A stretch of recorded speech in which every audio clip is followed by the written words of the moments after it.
Thank you. Good evening. As chairman of the Hartford Board of Education, I hereby call to order August 15th, 2023 regular meeting. I wish to extend a warm welcome to everyone present and to our television viewers. The board, the superintendent, and I are pleased that you have joined us as we celebrate achievement, review information, and make policy decisions related to the effective operation of Hartford Public Schools.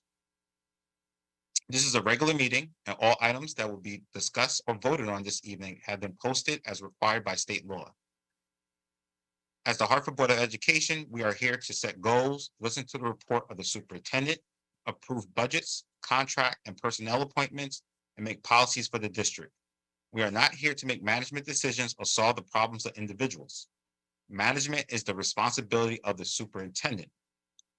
The monthly meetings of the board are open to the public. They are the time when the board conducts its business of governing the school system in a public forum. Regular meetings are not meetings with the public. Therefore, comments from the audience will be confined to the time designated for the public to address the board. Decorum and courtesy are important elements in effective public meetings. Please silence your cell phones and communication devices and refrain from talking while others are speaking. Since it is legally mandated that proceedings be accurately recorded, I may have to ask for order periodically should noise interfere with our recording capabilities. In this case, I believe Christina has the ability to actually mute everyone. I am pleased that you have taken this time to join us this evening. We are very proud of the school system and thank you for your interest at Hartford Public Schools. Now this will be read in Spanish. Buenas noches. El presidente de la Junta de Educación de Hartford ha llamado a orden esta reunión ordinaria de la Junta del 15 de agosto del 2023. Damos una cálida bienvenida a todas las personas presentes y a nuestros televidentes. La Junta y la Superintendente se complacen que se han unido a nosotros para celebrar logros, revisar información y tomar decisiones relacionadas con el funcionamiento efectivo de las escuelas públicas de Hartford. Esta es una reunión ordinaria y todos los asuntos que serán discutidos o votados en esta tarde han sido notificados como lo requiere la ley estatal. Como Junta de Educación de Hartford, estamos aquí para establecer metas, escuchar los informes de la superintendente, aprobar los presupuestos, contratos y nombramientos de personal y establecer normas para el distrito. No estamos aquí para tomar decisiones administrativas o resolver problemas individuales. La administración es la responsabilidad de la superintendente. Las reuniones mensuales de la Junta están abiertas al público. Son el momento en que la Junta lleva a cabo su tarea de gobernar el sistema escolar en un espacio público. Las reuniones regulares no son reuniones con el público. Por lo tanto, los comentarios de la audiencia se limitarán al tiempo designado para el público dirigirse a la Junta. El decoro y la cortesía son elementos importantes en reuniones públicas eficaces. Por favor, silencie sus teléfonos celulares o sus dispositivos de comunicación y por favor no hablar mientras otros están hablando. Ya que es mandato legal de que los procedimientos sean grabados con precisión, es posible que tengamos que pedirle orden periódicamente si es que hay ruido que interfiera con nuestras capacidades de grabación. Nos complace que se haya tomado el tiempo esta tarde para unirse a nosotros y estamos muy orgullosos de este sistema escolar y le damos las gracias por su interés en las escuelas públicas de Hartford. Thank you. We will now move on to public comments. Board Member Ledger.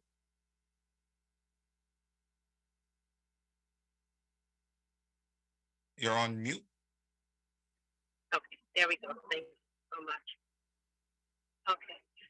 We, as a board, in collaboration with the superintendent and district leadership, are committed to cultivating a culture of excellence at all levels of HPS. We thank you for taking the time to attend tonight's board meeting. We appreciate you coming out to learn more about Hartford Public Schools and for sharing your thoughts and concerns. we have established a protocol to track and respond to concerns raised.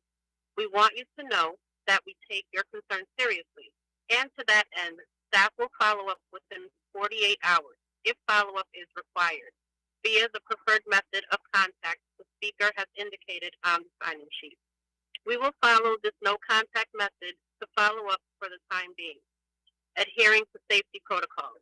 As a reminder, you have 3 minutes to speak. At the 2-minute mark, the bell will ring, letting you know that you have 1 minute left. At the second bell, please wrap up your comment. Now this will be read in Spanish. La Junta de Educación, en colaboración conmigo, con la superintendente y el personal del distrito, estamos comprometidos a cultivar una cultura de excelencia en todos los niveles de las escuelas públicas de Hartford. Le agradecemos que se haya tomado el tiempo para asistir a la reunión de la Junta esta noche. Le agradecemos su participación y su deseo de aprender más sobre las escuelas públicas de Hartford y también por compartir sus pensamientos y preocupaciones. Estamos tomando sus preocupaciones muy seriamente y hemos establecido un protocolo para el seguimiento y respuesta de inquietudes planteadas. El personal hará un seguimiento dentro de las 48 horas, si fuera necesario, a través del método de contacto preferido que el orador haya indicado en la hoja de registro. Seguiremos este método de seguimiento sin contacto por el momento y vamos entonces a seguir los protocolos de seguridad. Esa persona que investigará su caso se comunicará con usted dentro de las 48 horas y recuerden, tienen 3 minutos para hablar. Cuando hayan pasado 2 minutos, se le va a dar un timbre que le va a dejar saber que le queda 1 minuto. Y el segundo sonido, por favor, termine su comentario.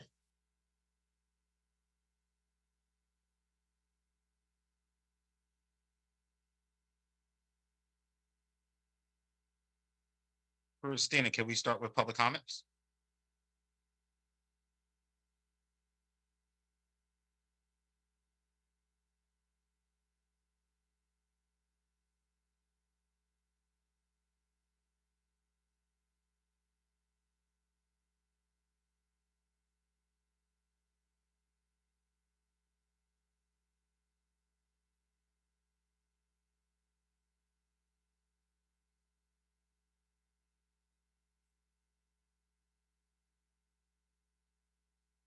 Okay, I believe, am I on? You are on. Can you hear me? Okay, great, thank you. Good evening, members of the Board of Ed and Superintendent of Schools. My name is Carol Gale. I am a longtime Hartford resident and the president of the Hartford Federation of Teachers. When I took office in July of 2020, along with an entirely new HFT executive board, we reached out to the superintendent and her cabinet to share our vision of how the union and the district could work together. Many of the cabinet members that we shared this with have since left the district, and actually many board members have changed in that time as well. So I come before you tonight to publicly share a small piece of that, as well as where things are today. Our vision was very simple. We look for quality education for every Hartford student. And we sought certainly to work together with the district in collaboration towards that goal. We really wanted to handle problems at the lowest level and only resort to using the grievance process after all other avenues proved unsuccessful. During our first year in office, we used this approach and did only initiate 7 new grievances and felt that was pretty successful. Unfortunately, we've not been able to sustain that at the district level. We've been struggling with lack of response time from central office, lack of inclusion by the district, and sometimes a lack of trust towards the union, which has interfered. Different central office administrators have actually encouraged us to use the grievance process instead of working with us collaboratively. Without the opportunity to seek workable solutions, the union does rely on its contractual rights, which is the grievance process. And therefore, this past year, we have had to file 30 grievances. That's a considerable change from the 7 of the first year. Is this the most efficient and effective way to use the time, finances, and human resources of the district? Probably not. By comparison, a colleague of mine who is the union president in another Connecticut district has only filed one grievance in the past 5 years because she gets called upon frequently to work things out with the superintendent of her district and handle issues as they come up. Secondly, I believe we can all agree that teachers are an essential piece to the success of our schools, and by extension they're essential to the success of the district as a whole.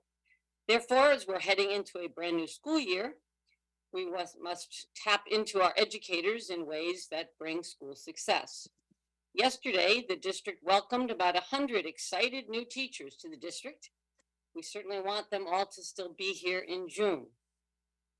So we have to support our new teachers, whether they're new to the profession or new to Hartford. We must also utilize our veteran educators beyond the four walls of their classrooms and develop their leadership. This takes vision and collaborative structures. One such structure that we do have in existence, I could cite, is the Professional Development and Evaluation Committee, or PDEC, mandated by the state. Other such structures that I have promoted in the past and will repeat again tonight are things like having mentor programs for all of our new teachers and inviting veteran teachers to Board of Education committees. These are but two ideas. Our educators collectively have hundreds more.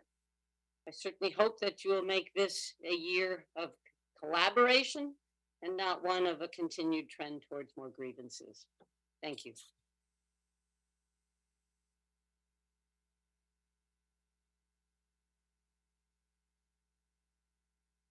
Thanks. Our next speaker is Dr. Maya T. Bowen. Can you all hear me?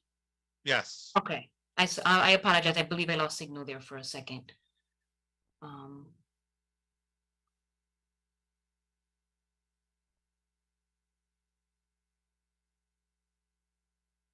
Hi, Dr. Bowen, you are on for public comment. Thank you.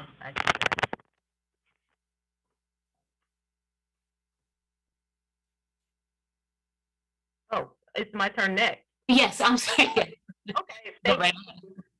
According to several things that I've actually seen in regards to decisions being made from the superintendent's office and per the votes that have approved certain types of things in terms of contracts, I am very much dismayed and puzzled by the decision making that is actually going on. And so I thank everyone for actually having me on at this time, but I would like to address the fact that intervening K-12 is still an issue with the not being broken down in terms of actual number. The community should know exactly how many students actually benefited or did not benefit, or it was an even plateau. Those results should actually be reported out in a timely fashion. Namely, with the budget being so large as it is and the spending that gets approved through board members voting in favor of contracts. Mainly what I've seen is that it's come from outside of the actual Connecticut, specifically the Hartford region. And so I would like for the board to really drill down and consider looking at getting monthly results in regards to what is actually occurring with the number of dollars that are actually spent. Individually, what is happening as well is that I see that the consent is bunching a lot of contracts together where it is that you all are going to vote in its entirety. I would suggest that that not be done. It's almost like putting together all of your bills and saying I'm going to do one lump sum payment when each one has to be dealt with individually. So I would hope that the board president would look at that in terms of not trying to expedite the time spent in these board meetings, but more so to allow for each one to be scrutinized individually in terms of giving it its fair due.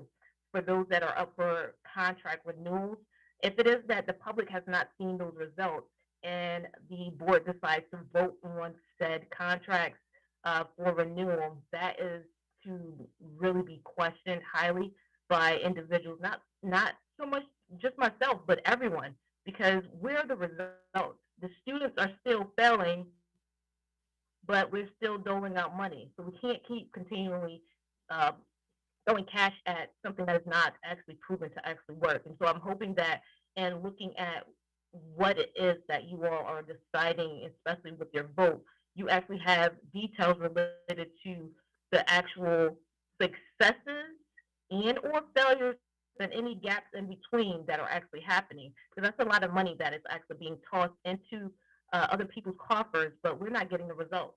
If this was a business, you all would be bankrupt. Thank you.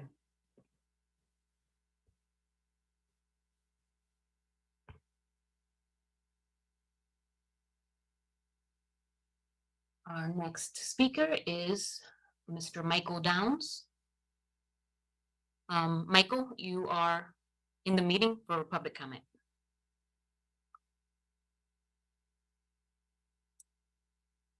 And you're on mute. I don't know if you can hear me.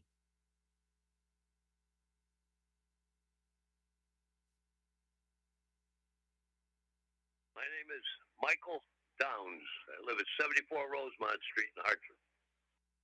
I was just reading an old newspaper article concerning Sandy Hook and the fact that they, after the terrible shooting out there, they decided they had to give keys to the substitute teachers in order to make sure that the doors were locked.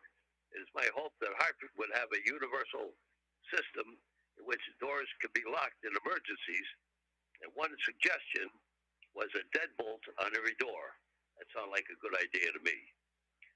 Another thing that I wanted to bring up was the fact that Weaver administrators did recognize the fact that Mary J. Barlow was a graduate of Weaver in 1940, and they wanted to recognize her in their museum. That was the young lady that was killed in Normandy, Rouen, Normandy, France in 1944. And she is if you recall from last month, she's the sister of Bo Barlow, an attorney, a late attorney who was also a judge and a state senator from Hartford. Also, the third, it is my hope that the board will present to our union, the Hartford Federation of Substitute Teachers, an agreement that was negotiated, agreed to, and ratified by the Hartford Federation of Substitute Teachers, so that we may sign it and be finished with that effort for the next 3 years. Certainly, we also would like to straighten out the confusion concerning the health benefit procedures and differences. Fourth thing I wanted to bring up was I'm glad to see that Shantae Brody has been nominated for membership onto the building committee. I'd like to see her voted onto the building committee. We need her. She's from our northeast section of Hartford. We need the membership representation there. And you know, the northeast section of Hartford is one of the poor sections in the country. And fifth, I think a hybrid meeting is much better than a purely virtual meeting. We have the wherewithal to accomplish this successfully, so that we should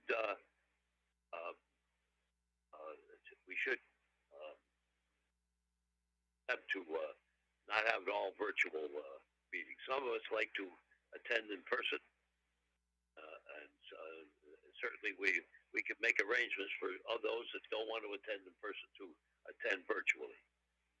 I'd like to thank you, thank the board members and the superintendent for allowing me to speak today. And that's my statement. Thank you. Thank you, Michael. Our next speaker is Mr. Mark Greenstein. Let me just.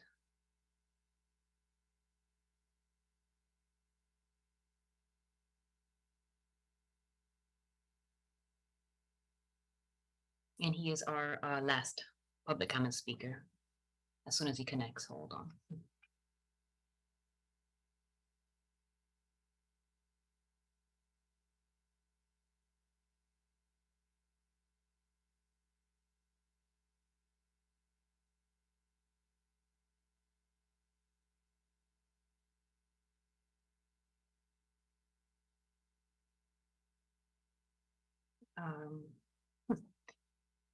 For the viewing audience, he is connecting to audio.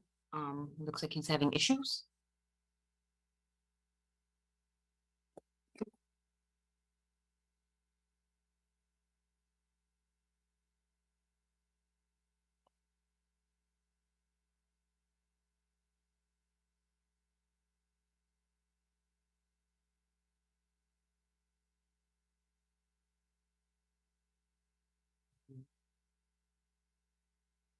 Hi, I'm Mark Greenstein. You are on for public comment. You just make sure you're unmute.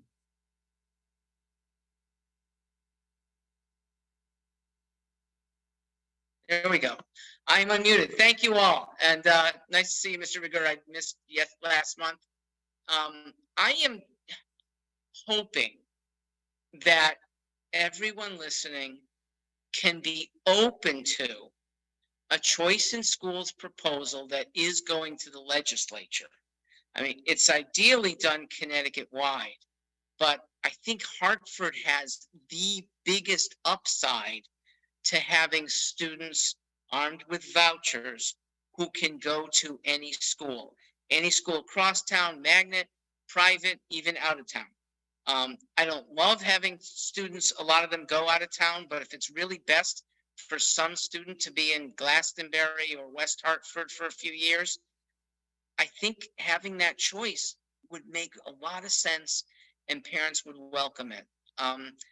I sent an email to 3 of you and I redid it again to Ms. Santiago. So it's the statewide proposal.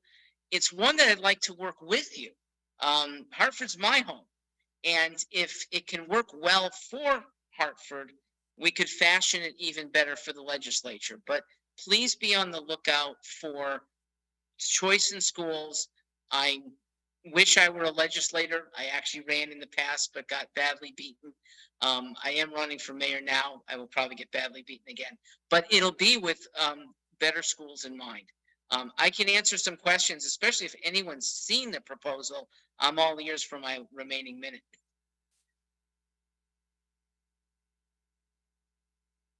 All right. Well, we have another mayor candidate who's attending, and I'm pretty sure he's in the same boat. So it would be great if between Stan and me, people with concerns about how it could work would be addressing me. My email is msg@ivybond.net. Ivy Bound is my firm, and I'm an educator myself, but this is really a service for all kids. So thanks for hearing me out.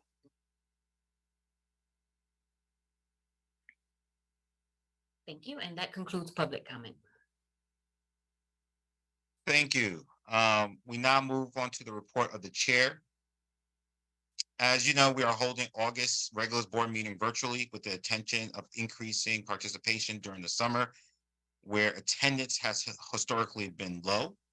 Please note that in the future, the plan is to hold July and August board meetings, regular board meetings virtually. I also wanted to remind everyone that we still have substantial amount of ESSER funds to spend over the next few months in the academic year.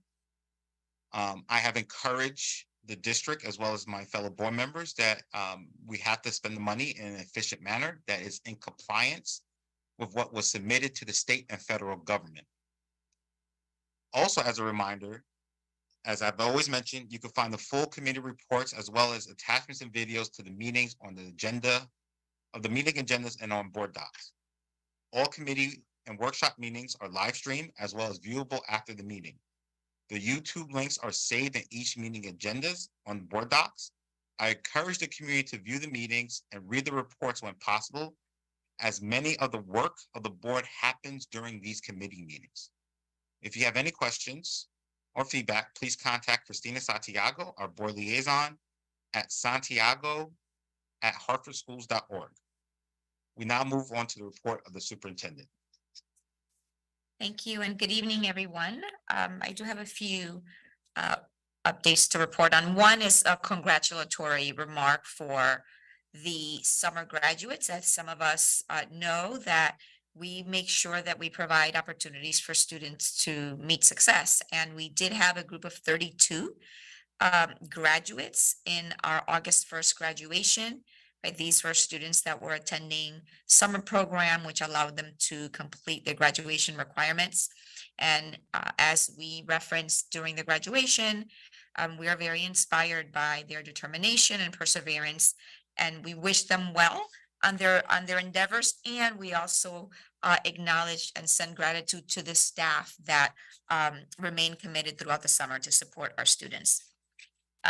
Today, we were excited to connect with many of our students and families, specifically about 2,500 is what I was told, 2,500 families at our back to school event hosted at the Excel Center. The rain did not keep families away.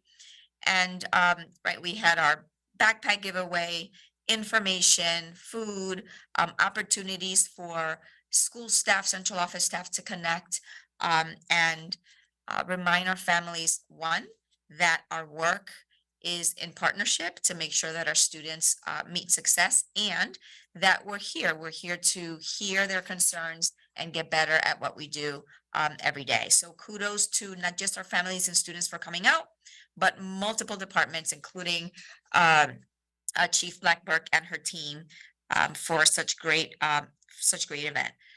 Yesterday, we did welcome our new teachers. We had about 120 new teachers that were with us. And again, in our commitment to making sure that we provide our educators with support, the new teacher induction is a 4-day program. It's a professional learning opportunities that allow our new teachers who they might be new to the profession or new to the district to learn about who we are in Hartford Public Schools, our strategic plan, our priorities.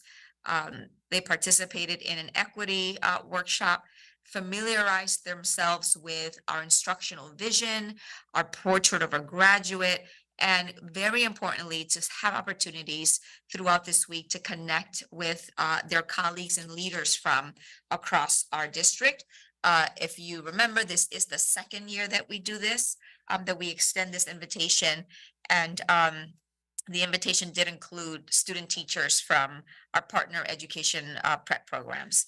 And lastly, I will kind of double click on what Chairman Ruger referenced as to the ESSER spending.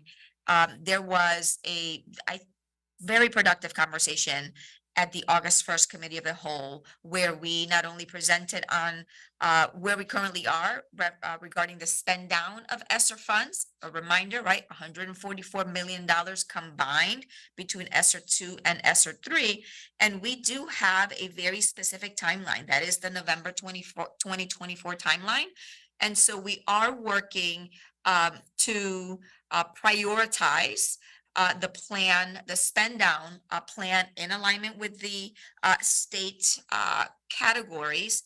And what we are looking to do now is, and we're in the process of doing this, is coming up with a process. And this was actually a discussion that we had, and Board Member Oliver also referenced being interested in providing thought partnership around this, is a process where we can review the contracts in a way that it doesn't have any implication on the time that we have left to spend, to implement the support or the strategy or the program. And so we're working on that. And so Board Member Oliver and the rest of the finance team, you'll be hearing from us soon as to some potential ideas that we're having. We are not saying that we're gonna rush through this process, but we are saying that we have just 1 year left to, one, approve the contracts and then begin, right, the work to implement. And so we want to make sure that we have as much time to actually make an impact with the investment that we're making. So more to come on that. And that concludes my comment and report. Thank you. Board members, are there any specific questions directly related to the superintendent's report? If you do have any questions, I kindly ask you to use the raise hand feature.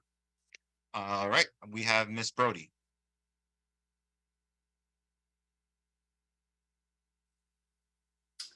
Good evening. Quick question on the new teacher 4-day session that we have with them. I know in the past, the union has come and spoke with us and stated that in the past, they had some time with the new teachers and that got significantly decreased. So how much time do we allow the union to have access to the new teachers? Yes, I know that our union representatives were there yesterday, and if I recall correctly, I did hear Ms. Carrigal reference that they were there connecting with teachers in the morning. They were there available at lunch, and they had specific time with the teachers in the afternoon as well. I know, I believe Chief Curtis might be on. I don't see everyone that's on. Yes, so Chief Curtis, Dr. Curtis, you might have additional information as well. Yes, I do. Thank you for that comment, Board Member Brody. In the past, we have had the union available in a variety of ways. So they've had a table set up all the time where they had access to new members, and they also are part of our welcome on the very first day, where we all introduce ourselves and say what our roles are in the district. However, this year they made a very specific request to have access per their right to 30 minutes uninterrupted time without management present, which we honored that request and put them on the agenda for yesterday, which was our first day from, I believe it was from 3 to 3:30. So they had uninterrupted time with the full group of new teachers, those who wish to stay, because we can't mandate it, but we definitely made it available for all new teachers. Follow up? Ms. Brody, go ahead. So how much in time did I calculate? A few minutes here and there and then 30 minutes? Because I believe I can't, and I don't know if it's this current union representation. It may have been the prior president and slate, but I believe they had a substantial amount of time just like onboarding, like what to expect, all of those things that they can get from their colleagues and from their union leadership. So are we saying they have like 30 minutes of designated time, or maybe I calculated that wrong? So they requested 30 minutes on an agenda, and we provided that 30 minutes on the first day of day one. But then we also, they also have a table set up where they're just available anytime throughout the entire session, where potential members can just go up to the table and talk to them and have uninterrupted time with union representation. So they have 30 minutes of dedicated time where management is not present. And then they just have a presence in general for the entire time that we run New Teacher Institute. Okay, thank you. Because if I'm remembering correctly, it was at least a half day, if not at least a half day that they were given in previous to try to get them acclimated as much as possible of what they'll expect to, their experience in Hartford Public Schools and such. And I do believe that may have been previously before our current HFT leaders that we have now. But thank you for the answer. Thank you. Seeing if there's any other questions as it relates to the superintendent's report.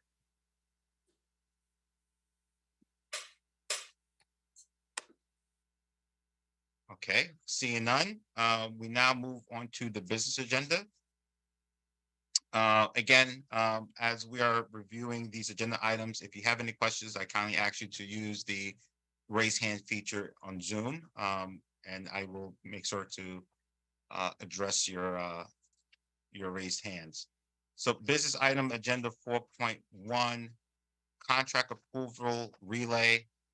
Motion that the Hartford Board of Education authorizes the superintendent to execute a contract with Relay for the term outlined in the contract at amount not to exceed $156,765 ending June 30th of 2024. Do I have a motion? So move. Second? Thank Second, you. Kamala. Thank you, Board Member Oliver. Superintendent? Yes, Hartford Public Schools has partnered with Relay since 2017. Relay is an alternate route to certification educator preparation program that has been approved by the state. And it is unique in that it is designed specifically to respond to the urgent demand for effective teachers in hard to fill certification areas such as science, math, elementary, and English language arts. We know that one of the barriers that participants have faced is the cost of participation in the program. Beginning in winter of 2022, the district began providing the participants with a scholarship of up to $6,500 paid directly to Relay. And so we have had 28 non-certified staff in the district that have been successful in completing the program. And we currently have 22 teachers successfully teaching in the district. And so the tuition for the 23-24 school year has increased to $850 per credit hour, which makes the total out-of-pocket cost for participants in year one to be $7,555. And so the Office of Talent Management would certainly like to continue to provide the scholarship for participants, and we'd like to move, we're seeking approval for that. And when we think about our strategies and our commitment to making sure that our students have access to high quality teachers, and we're still focusing on our growing our own programs, right, which allows the participants to keep their current position in HPS, their salary and the benefits, while also earning their teacher certification program. This is something that traditional programs don't necessarily allow for, right? Staff have to take a leave of absence from their district in order to complete the student teaching. And although it's a less expensive than other traditional educator prep programs, we know that some of our staff still find it to be a barrier in terms of the cost. And so the scholarship will allow the recipients to earn teaching credentials without the need to secure loans, take time off from earning a salary. And if the funding is not approved, we certainly will continue the partnership with Relay. However, some of our participants may not be able to begin or complete the program, right, because of that cost barrier. So I'll pause here, and Dr. Curtis is available if there are additional questions, but the total cost is again the $156,765, 13 first-year participants and 10 that will be returning for their year 2 programming. Thank you. Are there any questions from my colleagues? Board Member Brody.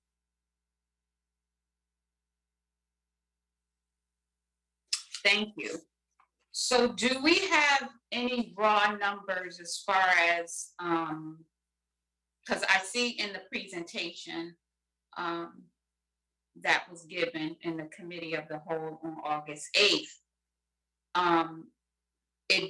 do we have retention numbers? Superintendent? Go ahead, Dr. Curtis. Thank you. I apologize. So we do. We have, I just wanted to add one fact that the superintendent didn't cover, is that we also asked for a 2-year commitment. So we don't just cover the cost of the program. Our participants sign a MOU with us and indicate that they will remain for 2 years post completion of the program. So as of right now, we have 22 of the individuals are still teaching in Hartford Public Schools. In 2023, 85% of the participants transitioned from their non-certified roles into holding a resident educator certificate and being the teacher of record, so having their own classroom. And so our goal for the 23-24 school year is to definitely exceed that 85% threshold. To get, we of course want to get 100% of our teachers, of our participants in the program to be teachers of record. We also want to make sure that we can not only get the participants to and through the program, but that we can get them through licensing as well. So all of the subsequent testing requirements by the state that are part of getting licensed to be a teacher in the state of Connecticut. So in numbers, we have this amount of participants. How many do we still have currently? We started with a number, and where are we now?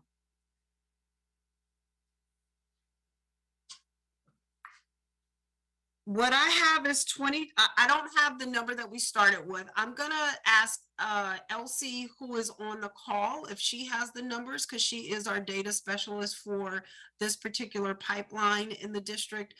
So if she's able to pop into the call, I see Elsie coming on now. Do you have a number that we started with, Elsie? Thank you so much. So we've had 28 participants who have started the program and 22 remain teaching in the district. Board Member Walker? Yeah, thank you, Mr. Chair. I want to understand the finances a tiny bit. So the participants can get the $6,500. Are we saying after they get the $6,500 that their total out of pocket per year is $7,555? Is that, am I not understanding that correctly? Can you clarify? Yes, of course. Thank you for that question. So they have no out-of-pocket expense. That is the cost of being in the program, and Hartford Public Schools pays that directly to Relay Graduate School. So they don't incur any. Oh. Sorry, they don't incur any cost as a participant. Okay, and that would make sense. I would just want to make sure that I was understanding that. The other, if I can have a quick follow-up, is there potential to apply these same dollars if the participants want to go to another area school, or is this money just for the Relay program? Superintendent, if I may, I can respond to that. Okay, so in every collective bargaining agreement, we do have tuition reimbursement up to $650 per credit for up to 6 credits per year.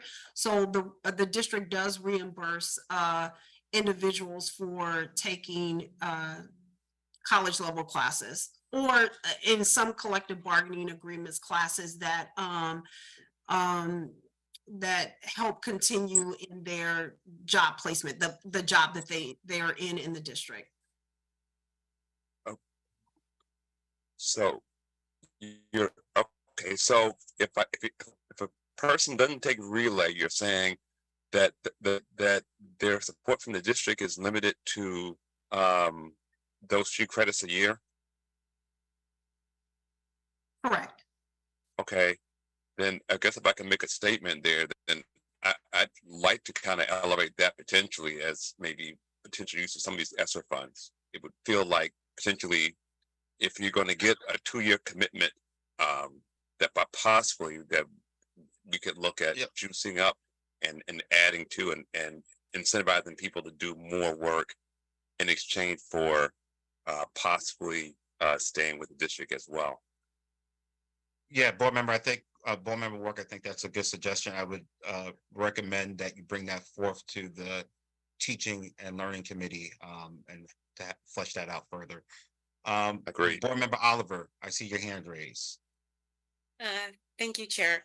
A quick question. Of the cohort that's getting ready for this school year, Were there any folks who were waitlisted or interested in the program and we were not able to consider them because of trying to keep within a certain contracted amount, or were these of the new year people, the people who expressed interest, and that's how we got to the 156,765 number, and I'm also assuming the folks who were continuing from year one. Board Member Oliver, thank you for that question. I'm going to ask Nancy Williams to enter the conversation because she helps with this career pipeline programming. So Nancy, can you answer that question, please? Sure. And I just want to clarify, it's actually a 3-year commitment that we're going to be asking the cohort coming in for the 23-24 school year to commit to 3 years after earning their certification. And we do actually have some of our staff who are not waitlisted per se, but they do not have a GPA to be accepted into the program. By the Connecticut State Department of Education, 10% of applicants or considered candidates can be moved into a program, but we have to meet a certain threshold, or really has to meet a certain threshold. They have not had as many candidates as they have in the years past for us to advance everyone that we would wish to support in the program. And I believe we have 3 people, unfortunately, right now who are not able to advance because their GPA doesn't meet the threshold and really does not have the number of candidates to make sure that the ratio of 1 to 10 is met by the State Department of Ed. So it's not really a matter of the finances. We have the finances with the ESSER funding. It's just a matter of the programming and the eligibility requirements and being in alignment with the State Department of Ed. Thank you. Sure. Board Member Brody. When we, because I seen on page 8 of the presentation, when we onboard staff, do we ask, as far as the race category, do we ask, are you African American? Are you Latino? Like, is that part of the identification process? On their application for the district for employment, they can indicate which category they fall in, or they can choose not to identify. Okay, because I'm wondering why, because it says 63% of the graduates identify as people of color. People of color could be, I don't even know the real definition of people of color. I don't know if that's just non-white, but is it, have we identified what percentage of that 63% is Latino or is Black African American? We could break that percentage down. Thank you. Is that a data point that you would like us to forward? Yes, please. Okay. Yes. Yes. Thank you.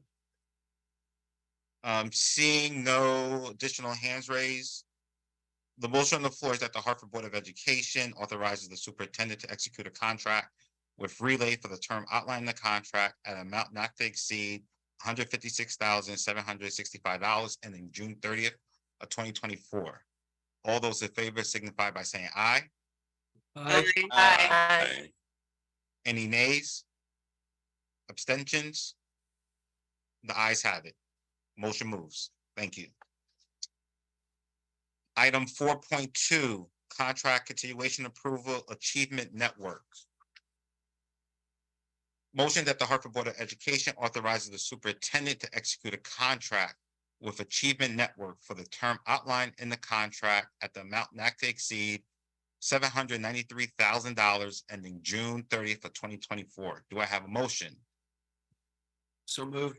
Second. Thank you. Superintendent? Yes, Achievement Network, ANET, works with schools and school districts to support teaching that's grounded in standards, shaped by data, and built upon successful practices for educators. Specifically, this contract will address several aspects. One is there is a district level focus and a school-based level focus. The work with the district will support the academic team with the ELA, English Language Arts, instructional materials and coaching and that implementation process. And working with school level coaches as well. And so there's two pieces. This is why we have both the Office of Academics and the Office of Schools here tonight. Specifically, when we think about the outcomes, the goal for the instructional materials coaching and implementation is that the system leaders will implement high quality instructional materials with integrity, right? What we're trying to do is support the implementation and reduce the variance across the schools. And then we also want to establish a system of monitoring and feedback. Regarding the instructional materials, we want to make sure that our system leaders select a high quality curriculum. This is specific to K-5. And develop a strong plan for communicating and implementing that.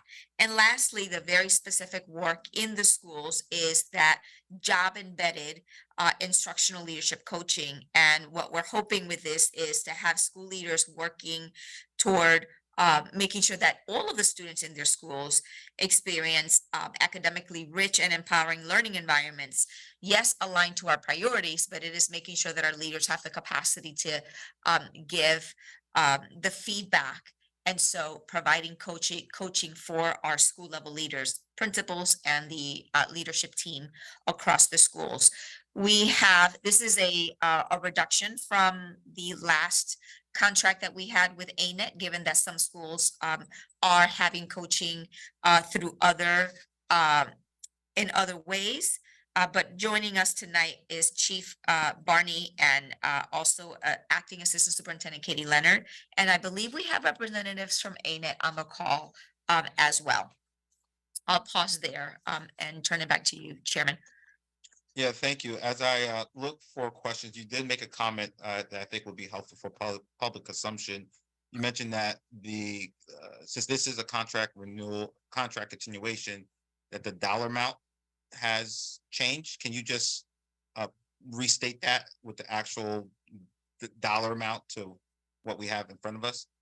Yes, so the dollar amount here is $793,000. And Christina, I'm going to tag you in to keep me honest as to what it was before. 1.2 million, maybe. Or if we have ANET folks are here, they might remind me. But Chairman, the reason for that reduction also is because, again, we have some schools that have another way in which they're building the capacity. An example is Hartford High, and knowing that Hartford High is part of the state's, the commissioners network, they began implementing the commissioner network strategy that was approved by the state. And so they have another partner that is helping them. So along those lines, I think, I'm sure this question might come, but I would be very interested why certain schools are not continuing. And then more importantly, what was some of the lessons learned from those schools? And then as always, with all the contracts, kind of what was the actual impact, or have we met the objective from the original contract or last year's contract? Yes, and I actually can have Corinne, Chief Barney, give more context into some of the thinking that went behind why some schools, which is a small number of schools that are not doing the coaching, and why the others. Yes, hi, good evening. So in the first question, which was around the not continuing. So we were looking at how to best support the schools. And so some schools had 2 leadership coaches, some had 3. And so what we were seeing was some competing priorities, or we were finding that administrators were having a difficult time creating the coherence across the supports to really move instructional practices forward. So this year we were very intentional, also reached out and got stakeholder feedback from principals, from the principal union, as well as the Office of Academics, from EDSLs, from various departments to really look at, you know, the different forms of coaching that we have, and ANET, sorry, I forgot about ANET. We reached out to them as well. To look at the varied forms that we have and what best aligned with the school need. And so, for example, we have the 5 schools who are in our INET cohort. That's a whole separate set of coaching and work that they're going to have to do. So having them work with ANET on top of INET was just going to be a big lift. So they're getting that support. Then we have a bunch of new administrators that are coming in, maybe first year or second year. And so it's great having ANET, which really focuses on that instructional leadership, but sometimes those administrators just need that boots on the ground, that I have, you know, an issue in the building and how do I handle that? So we're working with those. I believe it's 5 to 6 schools, and they're going to have a leadership coach dedicated to work on instructional leadership, but also building new leader capacity. And then we have, as Superintendent Torres Rodriguez said, we have several schools who are opportunity schools or SIG schools and received funding from the state, and they have priorities aligned to those action plans, and they have different partners they're using, whether it be Learn or it be revision learning. So we wanted to ensure that they had the time allotted for that. So ANET is still having the brunt of the schools and the coaching and the leadership with those schools, but we took out small subsets to really support those schools with their specific learning. As for the lessons learned, I think what we're really learning with our work with the Achievement Network is how to build out sustainable practices across our school and really get principals to focus on instructional leadership to start to really continue closing our achievement gap and improve instruction. And so with that, the principals are then able to work with their ILT and their leadership teams to really build out capacity across the building, which is what we want from that leadership support. And then I think the other question was the impact. And that was what I missed. I only got some of the notes on that one. Yeah, so we don't have to, I appreciate that. I do see a couple of my colleagues' hands raised, so I do want to give them the floor. Dr. Schmerling, followed by Board Member Brody. Thank you. I think the objectives of ANET are commendable. It occurs to me when we have 2 different approaches, is it possible to have the same metrics for both, that we can compare the results of one versus the other and get periodic, whatever interval, whether it's quarterly or whatever, feedback to the board about how they're performing against those common metrics?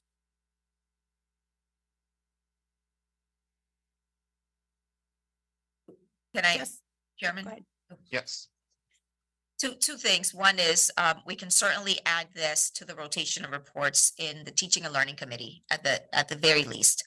And then making sure, and this would be with Chief Barney, with regard to the leadership competencies and practices, perhaps there could be alignment there. I think that cuts across on both aspects of it, as Dr. Schmerling is saying. Mm-hmm.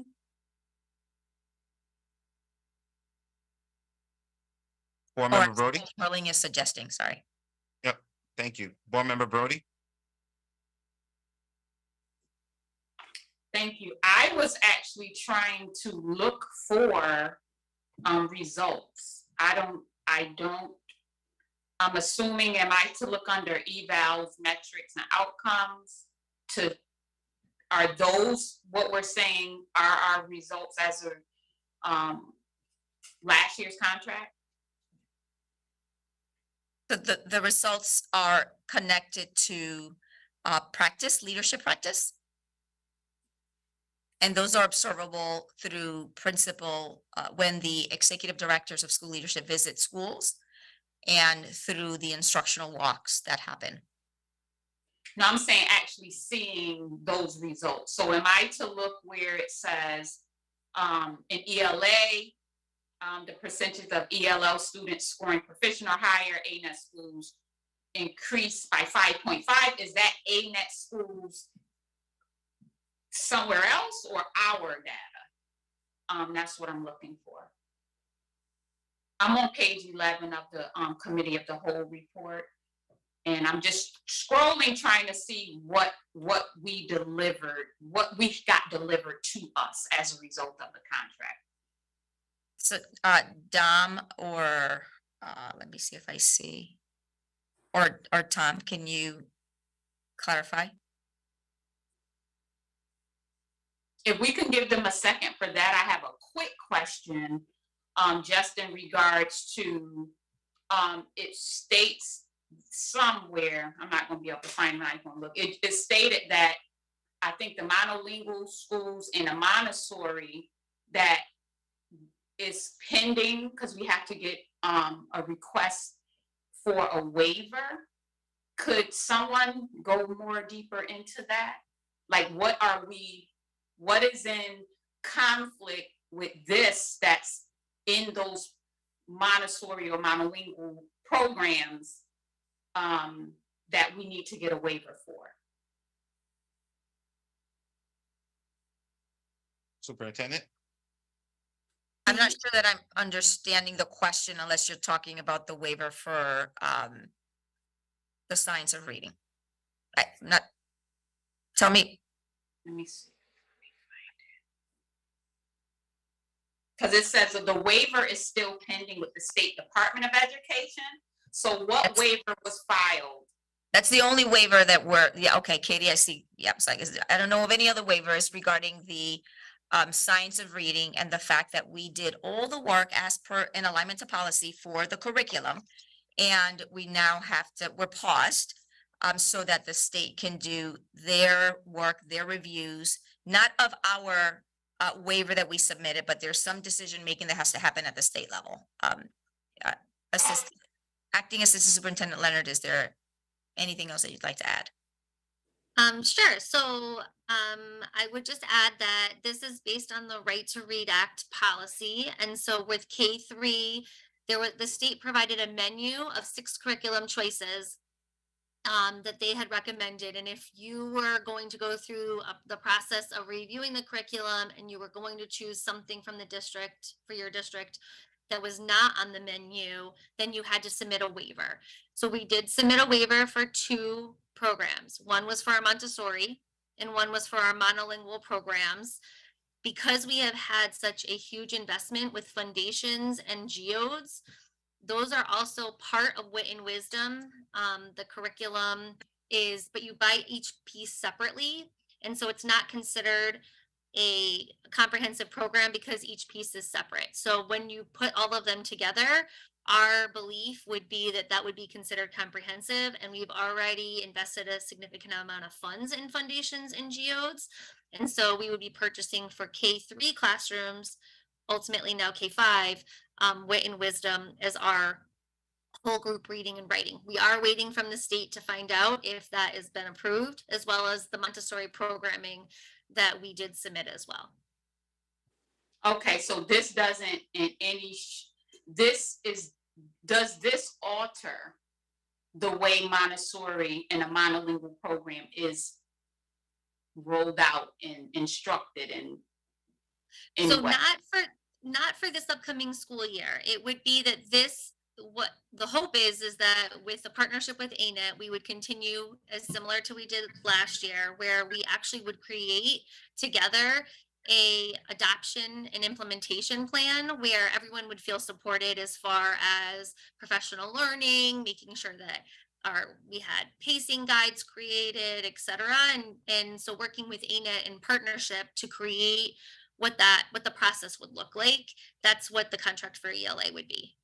And then also in addition, monitoring the implementation of Springboard curriculum in grades 6 through 12 and our American Reading Company and our dual and emergent bilingual programs. Okay. So it's kind of a two-part there for ELA. So I guess would the Montessori world say this is in the way of what we do naturally? Or in conflict with, or would they say these modification, it works for us? Like, is that what we're trying to do? Nothing will be modified for this upcoming school year for Montessori programming, and we will Not this definitely be reporting. eventually. Well, we're not sure yet. We have to wait and hope that the waiver is approved from the state for the Montessori programming to continue the way that it is. That's what the waiver is, Ms. Brody, for us to be allowed to Mhm. continue to program as we have been.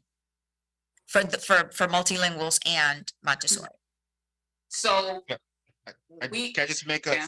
sorry, Ms. Brody, I just want to make a clarification. For this contract, is for this academic year, correct? Okay, sorry, go ahead, Ms. Brody. Because I'm thinking if the state says, no, you can't, we're not accepting the waiver, and what does that mean for those programs? That's what I'm trying to understand. We are right where you are, Ms. Brody, in terms of trying to understand what the implications could mean, which I believe that's what the state is thinking through carefully with us and with several other districts that are in the same space, right, who started a lengthy process of, identifying curriculum. Because we are saying we want to contract with ANET, like that's our choice. So because that's our choice, it's putting us in a situation with these two groups of in our learning environment.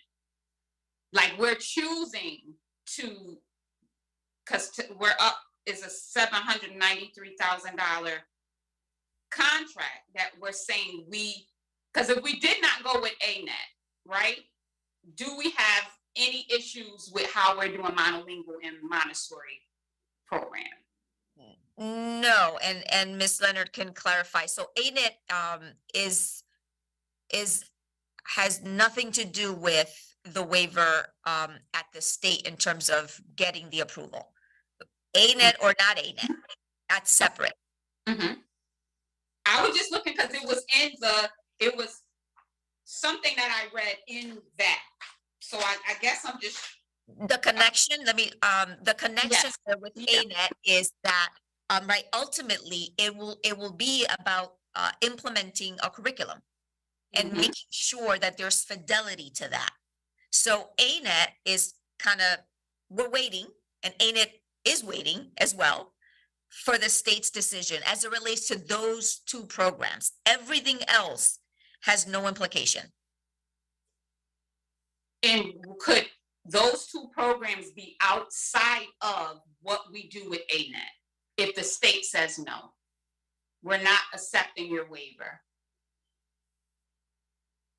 The partnership with ANET could potentially be, depending on the feedback that the state gives us, is ANET working with us to help us think through, well, how else could we respond to the state requirements and the recommendations and still stay true to our multilingual programming curricula and Montessori. Yeah, I have a hard time with voting on something without like a clear answer that regardless of this contract approval, will those two will we still be true to them? And as a district, we can't say right now that we're going to be true to them regardless of the waiver or not. I can say that we will be true to them this year. This contract is for this coming year, and there's no change for this coming year. So we will stay true to the schools for this coming year. Superintendent, can I just add one more thing to that? So I do want to just clarify that the partnership with ANET is around whatever is going to be our curriculum for the 24-25 school year. They would be working with us on communication and planning for the adoption and implementation of those programs, whether the waiver is approved or not. And so if the waiver is not approved, there will be a process that is very well communicated with lots of stakeholder input, especially from the Montessori programs, because the Montessori programs have had a very vocal piece to our process. And so the ANET partnership would be around what would be the next steps should the waiver not be approved. And if it is approved, then it's the next steps for what that would look like. And so like what would be continuing for Montessori programs, and how would we work on making sure that we were monitoring instruction in those programs as well. Similar to how we're doing in grades 6 through 12 and in our American, in Dwight Belizzi, our dual language program, and our emergent bilingual programs. Thank you. Board Member Walker. Thank you, Mr. Chair.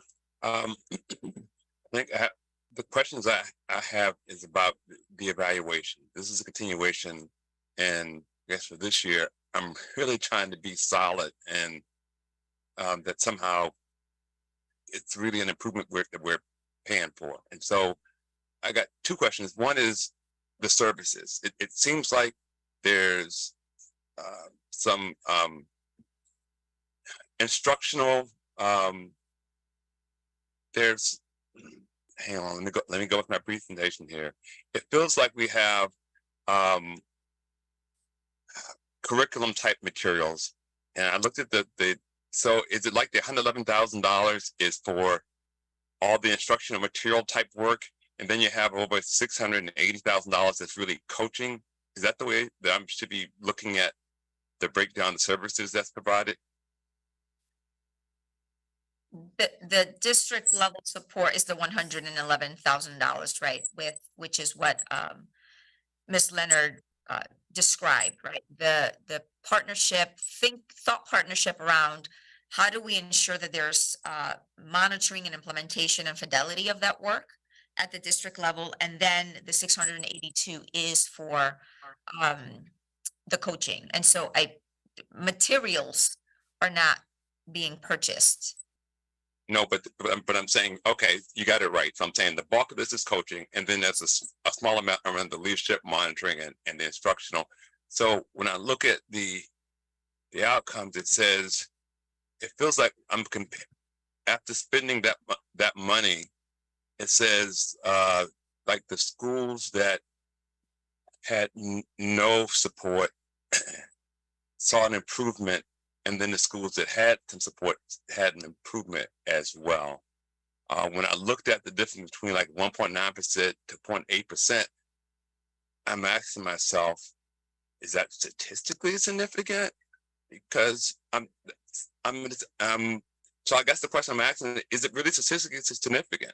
And because what I'm saying is, if I don't pay for anything here and just let the schools and encourage teachers and instructional leaders within their schools to come up with good solutions, could I get as much horsepower as I'm getting from paying $700,000 for this ANET coaching? Is the 1.9 really dramatically different than the 0.8% that I got from schools that didn't have any ANET? So what I'm gonna, in answering that, I'm gonna ask Dominic to also try to answer the first question that was raised by Ms. Brody with regard to impact. And specifically, Dom, if you can focus on what the actual results that we were looking at relevant to leadership practice as well. Thank you, Dr. Torres Rodriguez. Good evening, everybody.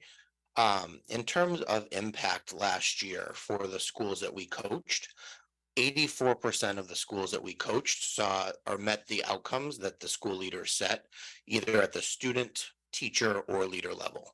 We go through a process with each school leader at the beginning of the year where they name an inequity and they name some outcomes that they would like to change by the end of the year.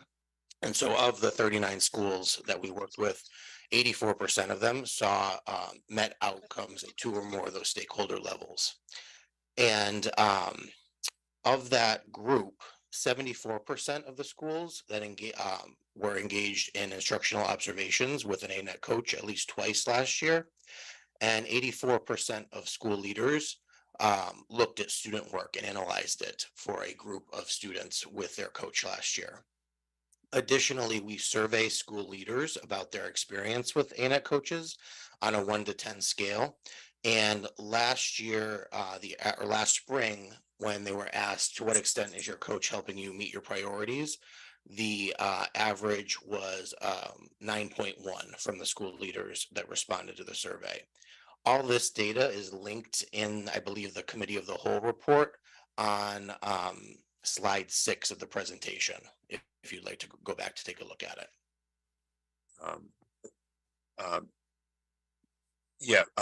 Thank you. I saw that, and I agree. The question is, an outcome. It didn't seem like the schools that got all your coaching had dramatically different student outcomes than the schools who didn't have your coaching, who also tried hard to work on their issues and challenges. Because so is there a situation where the schools that didn't have your coaching just dying to get your coaching versus continuing to do what they were doing? I think when we see the schools this year that are not receiving coaching, that's what Chief Barney had talked about earlier. In some cases, it was because schools were doing really well with their instructional leadership already, and they have some other supports that are in place. So that's why we saw the reduction this year in schools being coached. So gone a lot of the practices that we worked with them on this past year. Okay, thank you. Board Member Brody, do you have another question? I believe your because impact question was. Yeah, that didn't answer my question if that was an attempt to. So there's on slide 6, there's 2 paragraphs. And I'm thinking, as far as results, was the second paragraph school-based support. So we have a paragraph that's just saying, through attentive coaching, we made gains in both math and literacy. And that, I'm talking data, students, numbers, to make almost $800,000 make sense for me. So is that data available in anywhere?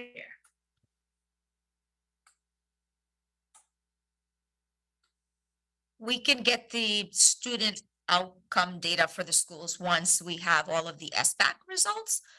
I want to just make sure that we're still grounded in that this is specifically for leaders and their practice so that they can get better at giving feedback through a process of a cycle to their staff.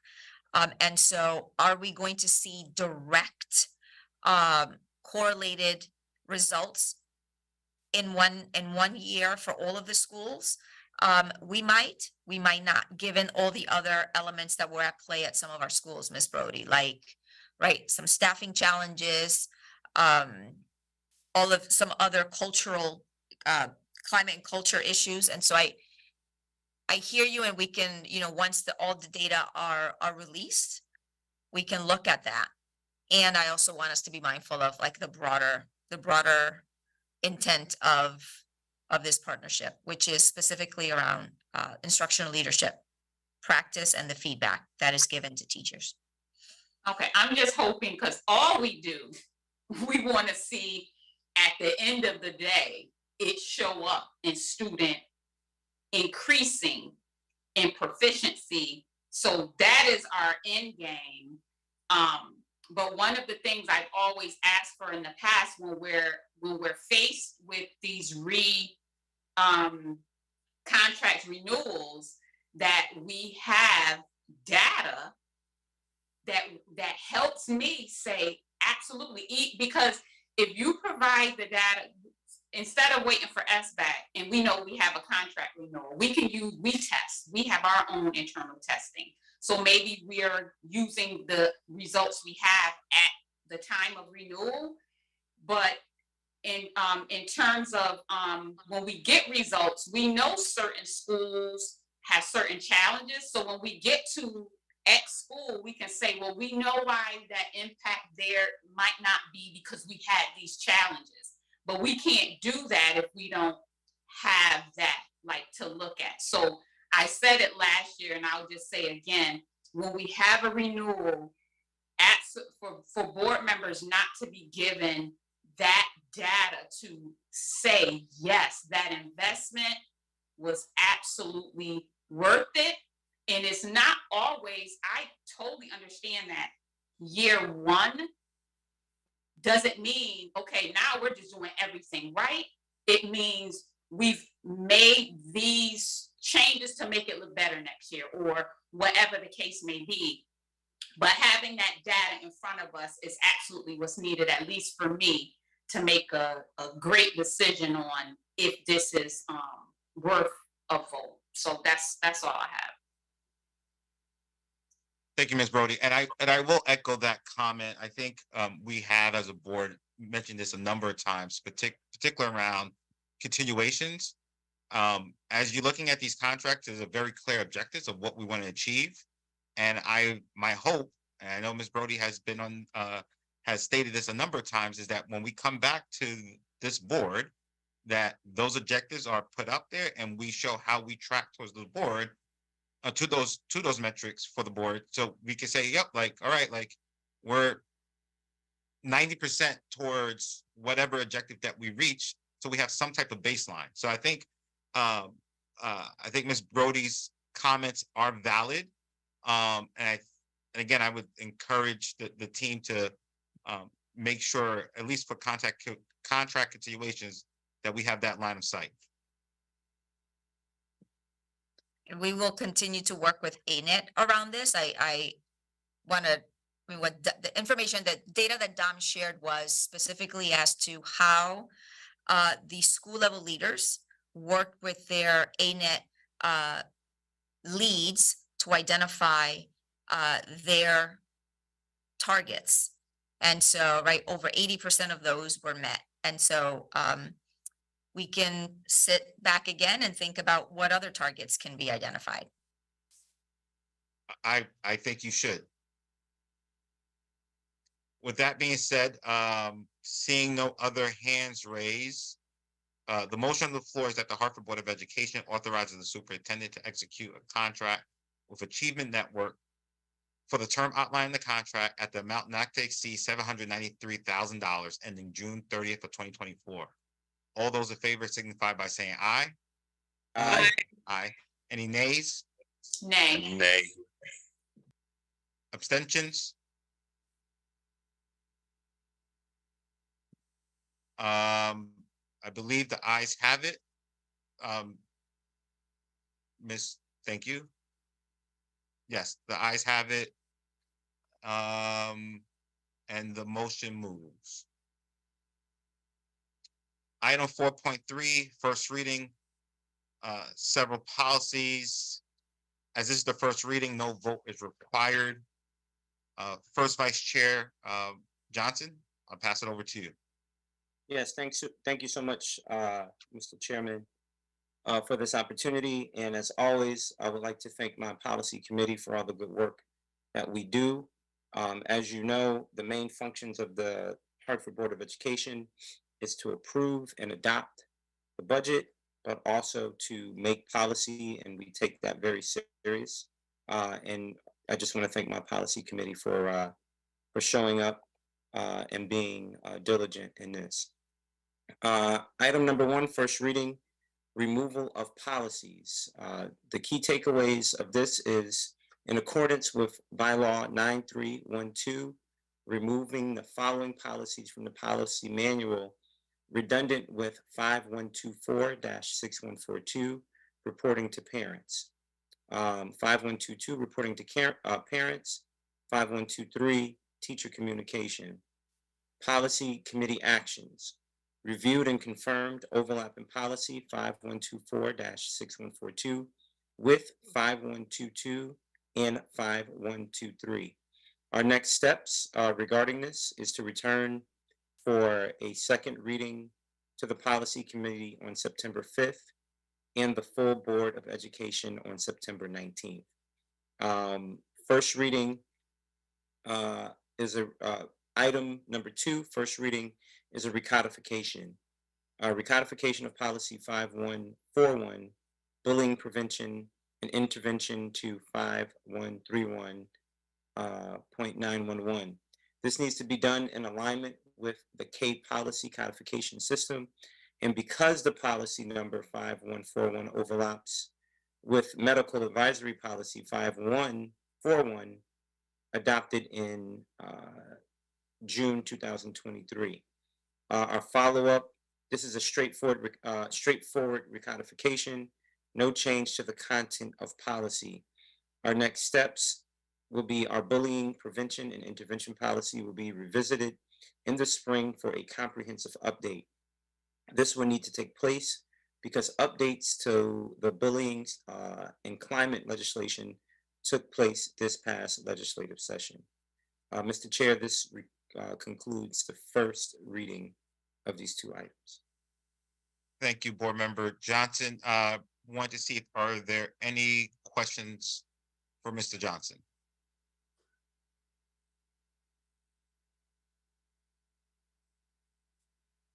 Okay, seeing none, we now move to the consent agenda. Point of order, Mr. Chair. Sure. I would like to make a motion that we remove item 5.4, contract continuation approval for our piece of the pie from the consent agenda. Point of order, Mr. Chair. You cannot make a motion. The proper way to make a motion is to say, I move that we take the action. So just a point of order. Right, I think we have to move first on the motion is on the consent agenda itself, and then you can make the motion to move. So with that being said, consent agenda items on the consent agenda are 5.2 contract continuation approval 241 care, 5.3 contract continuation approval Boys and Girls Club facility agreement for Hope Academy, 5.4 contract continuation approval our piece of the pie, 5.5 contract continuation approval language line, 5.6 resolution appointment of Board Member Brody to the Hartford School Building Committee, and 5.7 approval of the minutes from July 18th of 2023. Are there any comments or questions on the consent agenda? No, I do want to make a motion to break up this agenda myself. Mr. Chair, I'd like to make a motion that all of the contract continuation approvals be removed from outside of the consent agenda and be dealt with as every other contract approval, just as an individual line item within the meeting.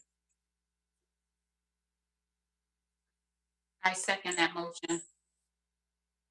Again, point of order. I don't want to be. Can I be recognized, Mr. Chair? Yes, Board Member Johnson. Yeah, I don't. Again, I have no issue with what you're attempting to do, but it is proper that when we make motions, you can't say I move. I mean, however it was stated, the proper way to make a motion is, Mr. Chair, I move that we, so forth and so on. We are in public business, and I do want to raise that as I do know better. Mr. Chair. Yes, Board Member Brody. Do we or do we not have a motion on the floor? We do have a motion on the floor. So I think that's what Board Member Johnson is saying. We do have a motion on the floor and we haven't addressed it yet. So the motion on the where is he reading from? It's exactly what it's the agenda. It's what I just stated, the items on the consent agenda. No, I'm saying his technicality. Where is he moving from? Because he's asking us to do certain verbiage and certain words and I don't think Where- he's reading yeah. from anywhere. I believe that's his experience. I don't believe he's reading from anywhere per se. Yeah, Mr. Chair, point, just Yep. a Board clarification. member, Yeah, no, like I said, I'm not in the spirit of being negative or anything like that. We're in the middle of a motion, we're having discussion. My point wasn't to disturb the motion that's on the floor because we was open for discussion. But if there is another motion that needs to be put forward, I'm just asking that we review the Robert Rules of Order quick study that was given to us, to just make the proper motion at the proper time. That's it. Right now, we're in the middle of a motion, so it's, either we voted up, voted down, seconded, so forth and so on. But for the sake of having a motion, there's just a proper way to say, I want to make a motion. That's really it. correct. So we still have a motion on the floor. Board member Schmerling. I just want to reiterate what Mr. Johnson was saying. There's a resolution on the floor. We can vote it up or down. If it's voted down, then we can create a new resolution for the various motions that we've just heard. But I don't think it's appropriate to have three motions when there's one on the table. So I think we have to deal with the one that's on the table, plus or minus, and then once that's done, then we can make these other motions. I would agree. Mr. Chair, what's the motion? What's the motion on the floor right now? The motion on the floor is that we take the consent agenda up as one item. Do I have a motion? So move, Mr. Chair. Second. All those in favor signify by saying aye. Aye. Aye. Aye. Any nays? Yeah, nay. Nay. Abstentions?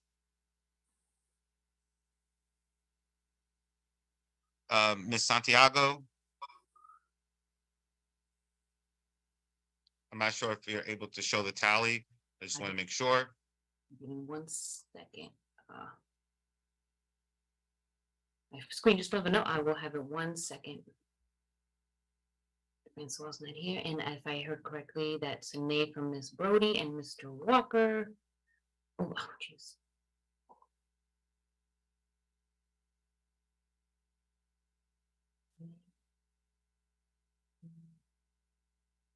Okay.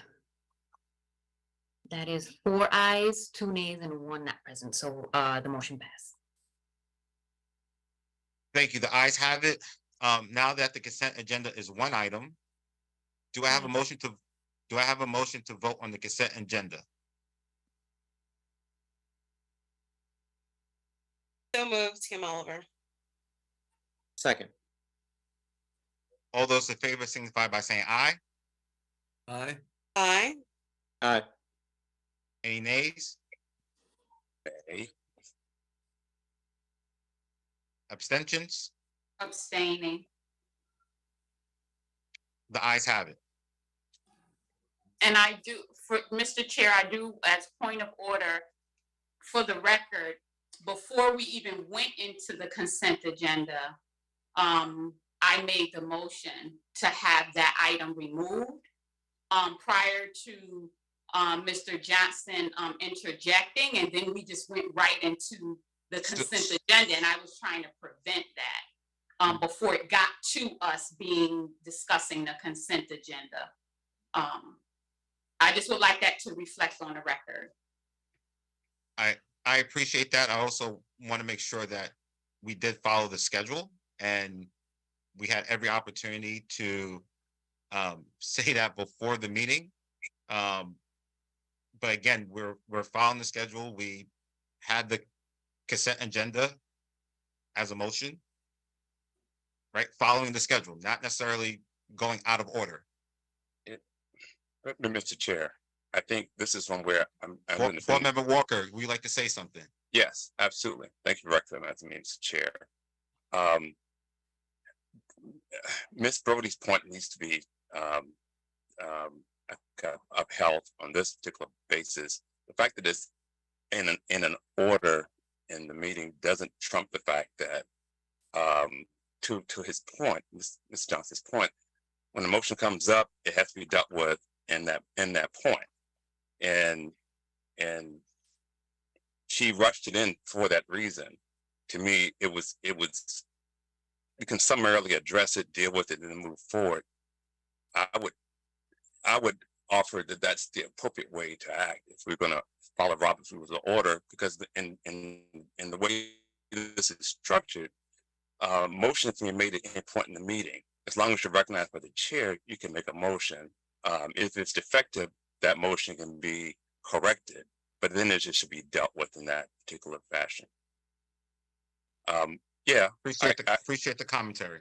Yes.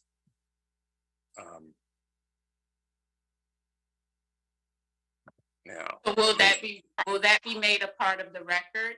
Because we were not in consent. We were not in consent. We were approaching the item, but before anything was said in regards to the consent agenda, before there was a point of order on my point of order, which I don't even know how that falls into Robert's rules, we got away from what motion I was trying to make in the first place.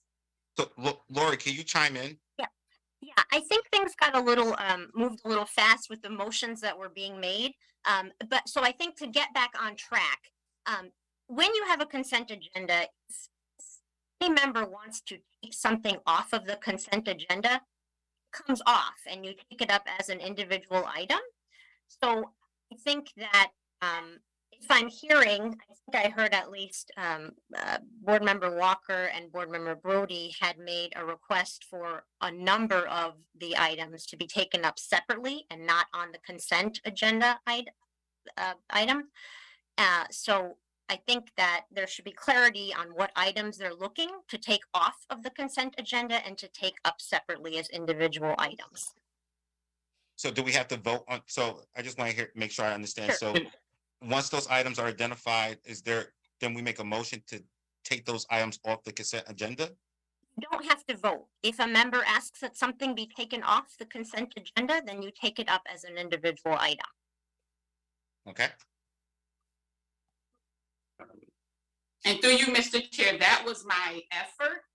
I think we got a little bit lost. I'm not asking for us to, we voted on motions. So we're at, is a mute point at this moment. But how you're, when a motion is on the floor, it's on the floor. And I don't think with other people's opinion of how something is worded is one thing, but when a motion is made, I think we should deal with that motion. But I don't want to belabor the point because we're beyond, it was already voted on. Mr. Chair, can I provide, I see Mr. Schmerlin's hand, so I'm just jumping in. So I'll wait. Board Member Johnson, go ahead, you have the floor. I appreciate it. Mr. Schmerlin, I apologize if I'm just talking, your hand is up, please forgive me. Again, in the spirit of what I'm saying is not to deter the effort that was made. I really appreciate the effort that was made. According to Robert's rules, you can't say, I make a motion. That is an incorrect motion. You have to say, I move that we do such and such and such. Again, it's just, I've took my bumps and bruises in the NAACP. I've ran a fraternity. I've studied a general level of Robert Rules of Order, and that is an improper motion. That's all I was saying. With all due respect, it wasn't to stop or disregard or move anything. It was just an improper motion. That was the point of order. That's what happened. So when it is asked, if a board member says it's supposed to be done, you have to make the right motion. That's all I'm saying. Board Member Schmerlin? If I heard correctly, to remove something from the consent agenda doesn't even require a motion, just as a simple request. If that is the case, then I guess we have a couple of choices. One is we approve the consent agenda, but we still have the request to take some of these other items as individual topics either do that now, or if there's an appetite for doing it at the next board meeting, or, but I do think if there was that request and the appropriate response is to honor those requests, one way or the other, we need to do that. Lori, what is your perspective on that?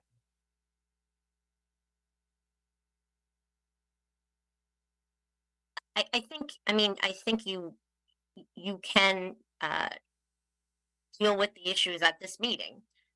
You know, there's been a request to take those items off, to take them up separately.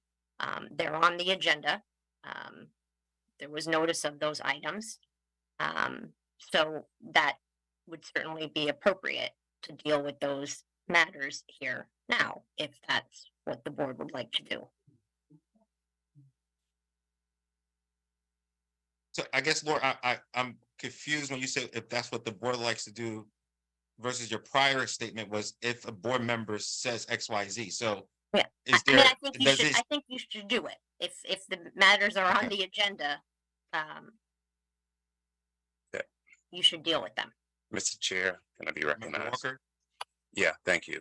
I think Lori's point is one we should do right now. Essentially, the whole point of the consent agenda is that we're all consenting to it. And it's not a majority vote. Her point is that every objection to the consent agenda ought to be adhered to. And if I can make a second point to Board Member Johnson, he's absolutely correct. What I expect in a collegial setting, though, is that improper motion just be gently corrected. I mean, the whole point of pointing out a defect is not to stymie someone's motion, it's just to help them correct it. We're not really that adversarial. I do think things ought to be done in the proper way. And so, but in this case, the importance of bringing this up in the consent agenda is that the chirping I get in my ear that I really want to bring out today is that we're falling to a habit where a significant number of contract motions, in this case representing well over $1 million, is being decided on a straight up or down vote without any discussion of the individual items. And so my need for pulling them out is not to say anything negative about any of the contracts. Maybe we vote them all in, but I would totally like to advocate for moving towards a position where contracts are just voted on individually. And we actually limit our consent agenda to things that are truly just things to be consented on. And so we can take that outside the meeting, but that was my objective here. And so in that spirit, if someone wants to pull something out of the consent agenda, let's just do it, address it, and then keep it moving. Okay, that's great perspective, I guess, Lori. So then what's the path forward here? It sounds like all contracts are out of consent agenda.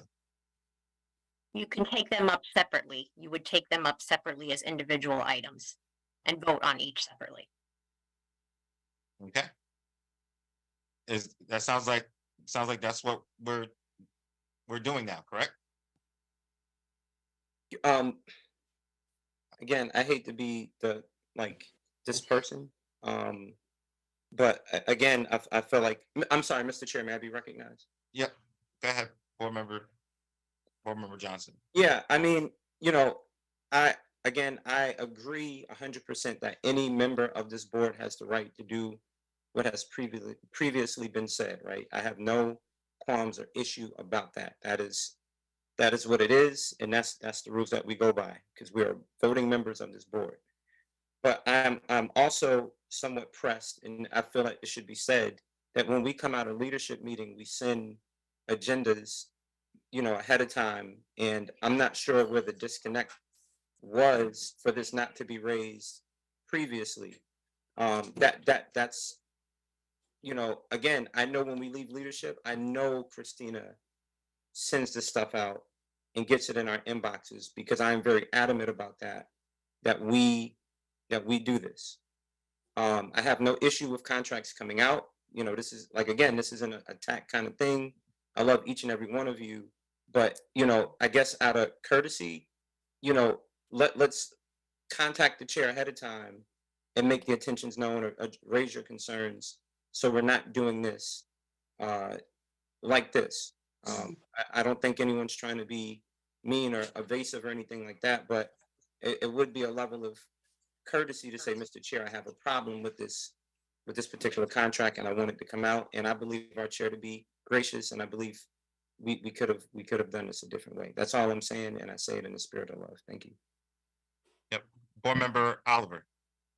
Thank you. The only thing I want to add to this is just clarification for the public that these items were discussed at committee of the whole. I just want to make sure that based on some comments earlier, the way I'm perceiving it is that there may be, again, just my perception, of some in the public that we are not going one by one through these contracts, whether it's that committee of the whole, whether it's a teaching and learning committee, whether it's that finance committee.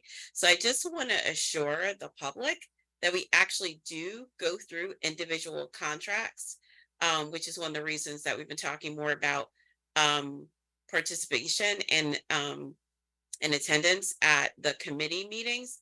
That said, I have no comment on where we are in terms of this point of the consent agenda tonight. Thank you. Board Member Brody. Mr. Chair, I want to be clear. For a board member has the opportunity at the meeting to ask every single question that they want to ask. We would be very false assuming that every board member sees what's presented to us and that we're waiting till the last minute to do something. We all have lives, jobs, and all of those life things that happen that you don't know who's reading the reports up until the last minute to just be as prepared as possible. So no one's sitting around trying to wait on an item because it benefits nobody to not address it soon as they can. We don't always have that luxury to address it sooner. So, but I have the right to question anything at any given time in the meeting if I decide at 5:30 when we hit the live button that I'm going to ask a question, that's my right, whether it's presented to me previous to the meeting or not. But I have expressed when agendas have come to us, and my record speaks for itself that if a contract is on consent, I am not voting for the consent agenda with a contract on it. But I said as a response when they come out, I don't think contracts should be under consent. So it's not like I never addressed it. But please know, no one ever should feel offended on the timing of that anyone is questioning anything, because we all have the right to question it when we want to. We get phone calls and texts the minute before. And when someone questions us in our community, it makes us look at it through their experience too, because it's some things we're not in the schools. We don't know the experience of staff or students, but when we're made aware of it, we have to consider that lens because it's something we never thought of. But I'll end with saying, we voted on a consent agenda. We're just talking about things that will be for the future. But I have the right, whether someone's offended or not, to ask my question in the meeting if I haven't addressed it a minute before in committee or wherever. So please don't get offended by that. And it's like that wouldn't help me, because asking my question earlier and reviewing it early as possible, that helps me when the staff or whomever can get my data to me so I can be more knowledgeable. So if that's the thought is wrong, but we still can ask in the meeting to question anything at any given time. But thank you for the time. Yep.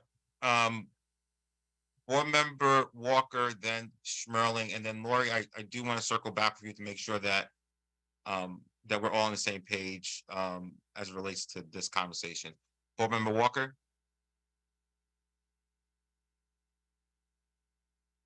You're muted. Apologies. Thank you, Mr. Chair. I was. I think Ms. Brody made kind of the impassioned appeal. I do believe in being courteous, but in the last couple of meetings, things have come up where on a principal ground, I too have said that you can't raise things in meetings. And so I've done so. That said, courtesy has its place. And so I'll just yield the floor. I think Ms. Brody made the point adequately. Board Member Schmerling. Yeah, I was just going to suggest, in the interest of time, we move forward either with pulling these out and having a discussion on each one, or moving to resolution. The hour's getting late. Lori, once again, if I heard you correctly, you're saying, moving backtrack, given that we voted on the consent agenda, what are our options right now?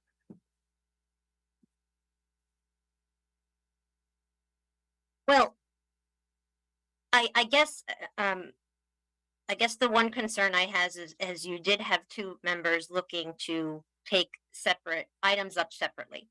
And that request, we moved forward with approval of the consent agenda.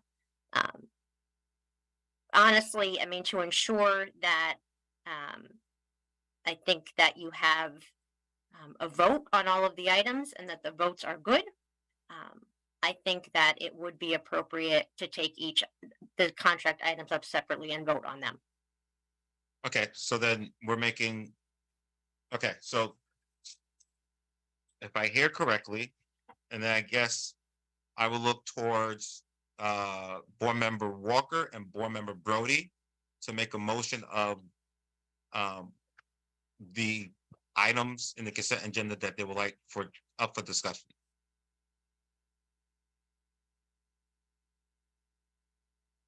Thank you, Mr. Chair. I'm being recognized and following the template offered by Board Member Johnson. I move that the contract continuation approvals be moved out of the consent agenda. So just for clarification, items 5.2, 5.3, 5.4, and 5.5 is what you're saying, correct? Yes, my screen got obscured, but yes, I would agree with you. And if I can be recognized again, Mr. Chair, based on what Lori said, I don't know if I'm needing to make a motion to just state that it's just a point of objection and just have them taken out. Correct, but then I believe we're going to talk about them, correct? Individually, yes. Okay.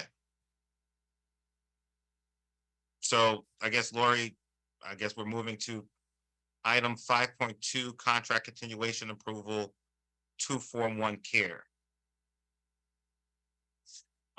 Superintendent, I do not have the dollar amount in front of me. Can you please bring me up to speed on this contract as it relates to the dollar amount?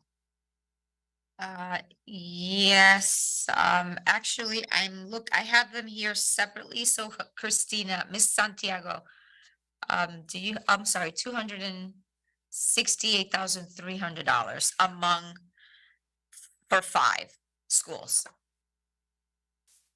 $268,300, Chairman. Thank you. So the motion on the floor that Hartford Board of Education authorizes the superintendent to execute the contract with 241 care for the terms outlined in the contract at the amount not to exceed, I believe it's $2,680,300 ending June 30th for 2024. Superintendent, do you have more to share on this particular contract? Sure. Just a brief overview of the mission of 2-for-1 sports, which is to provide all children 2-for-1 care. Sorry, I thought they were 2-for-1 sports, but I see it's listed as 2-for-1 care. Provide children the opportunity to grow physically and emotionally through play-filled power of sports.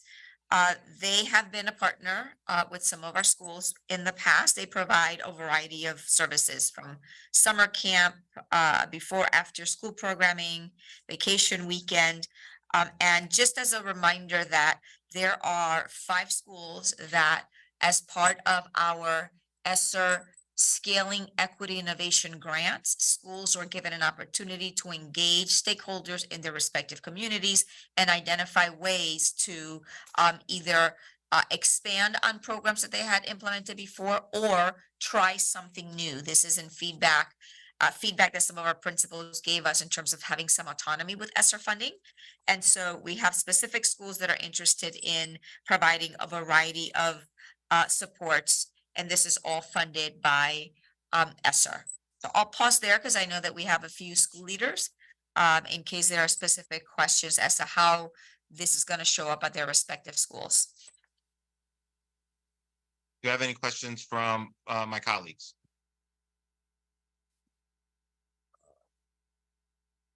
Board Member Walker? Thank you, Mr. Chair. The only question I have is about level of participation. It wasn't absolutely clear to me. What's the number of students we anticipate being touched by this program over the weeks of the school year?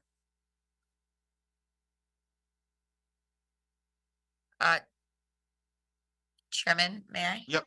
Just, Yes, I please. just want to actually tag in each school leader that is with us with regard to the targeted number of students.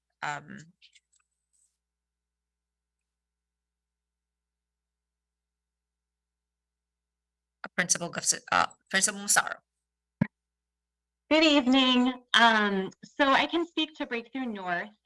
For our school, it touches our entire 4th and 5th grade because those are the students that become our PLPs. They're our leaders of the program alongside some of our staff.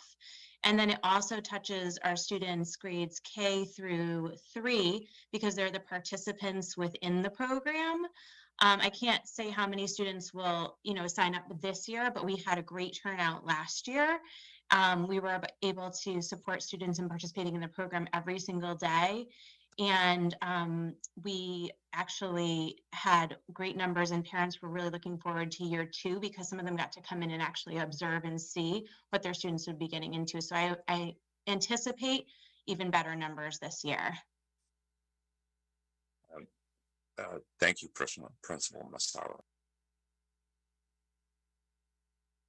Principal Gustafson. Yeah, similar, thank you. Similar to Ms. Massaro, we are pre-K 3 through 8th grade school. So actually this is going to, other than pre-K, this is really gonna touch on K to 8. So our 6 to 8 are our students that serve as our, or have the opportunity if they're interested to serve as our PLPs, like Ms. Massaro said, which are our leaders. We're adding a component as a girls leadership program, which we're excited about, which will offer more opportunities for some of those 6th, 7th, and 8th grade girls. And then our Super Saturdays and our before and after school programming. Last year was focused on grades 2 to 5, but we're also going to be expanding the top self SEL component through the curriculum into our physical education classes. So then that's really going to hit all of our students.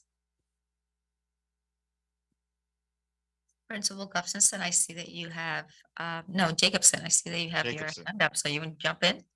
Well, I just felt like I should jump in as well. So we are, like Principal Massaro, sort of new at the game. We just started this spring. I think honestly, the best part for us was our middle school students, giving them an opportunity as PLPs to be leaders. And so we had 15 students that participated off and on with that and being able to lead programming. And that was a wonderful opportunity. And then providing the before school programming for 2nd to 5th grade and after school fencing.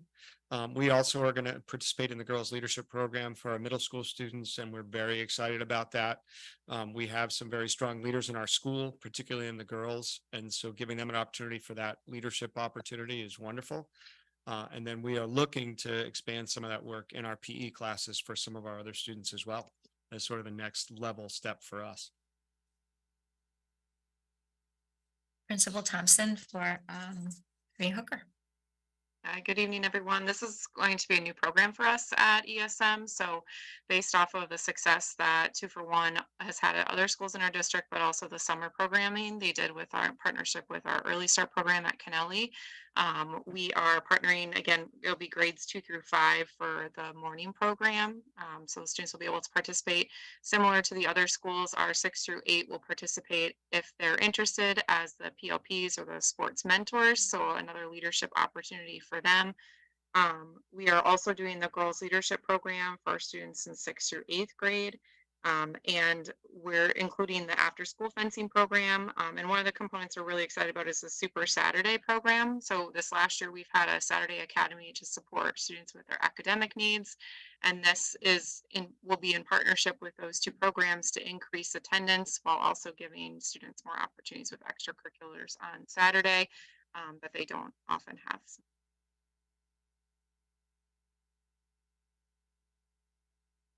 Awesome. Are there any further questions from my colleagues? Board Member Brody. All the schools that are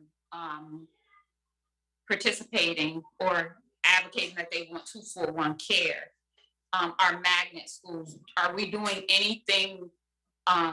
Do we need to do anything special to ensure the Hartford students participation, or for the schools that it's not your first go round?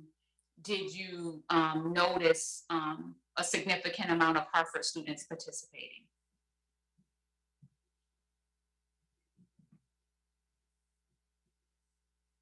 Any principal can answer that question as to the approach that you took to ensure that there was equity in offering the opportunity for students. I can kind of speak a little bit to it. So the 2 for 1 sports was something that we had researched to utilize the funding that was provided through the grant. And the principals within this group had reached out to some of the schools that were non-magnet as well to share the information. And the magnet office, when we were, the grant office, when we were looking to do the grant, shared the different ways that funding was being spent to support the students in the schools. So there was an opportunity for everyone to consider 2 for 1 sports. And then some schools chose to use the funding for that, and some chose to use it for other things too. So that's where I can speak from.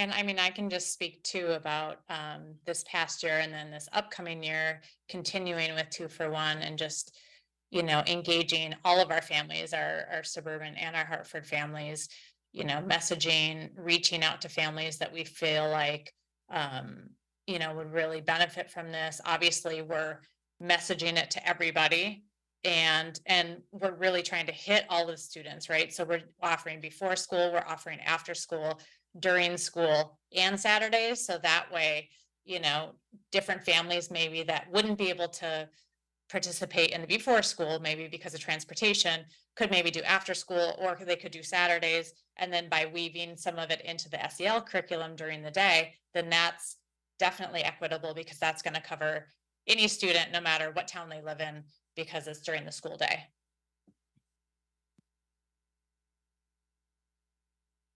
And just one more thing with that too, is at the end of the school year and like during the school year, we also gave surveys to ask for family input as to what times would be best for them, and also to see the impact on how the program is. And at our school, we had pretty much the same amount of students from both our suburban and our urban locations participate in the program. So we definitely asked for family feedback so that we could best support them participating in the program.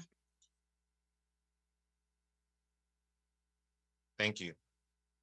Are there any other questions or comments from my colleague?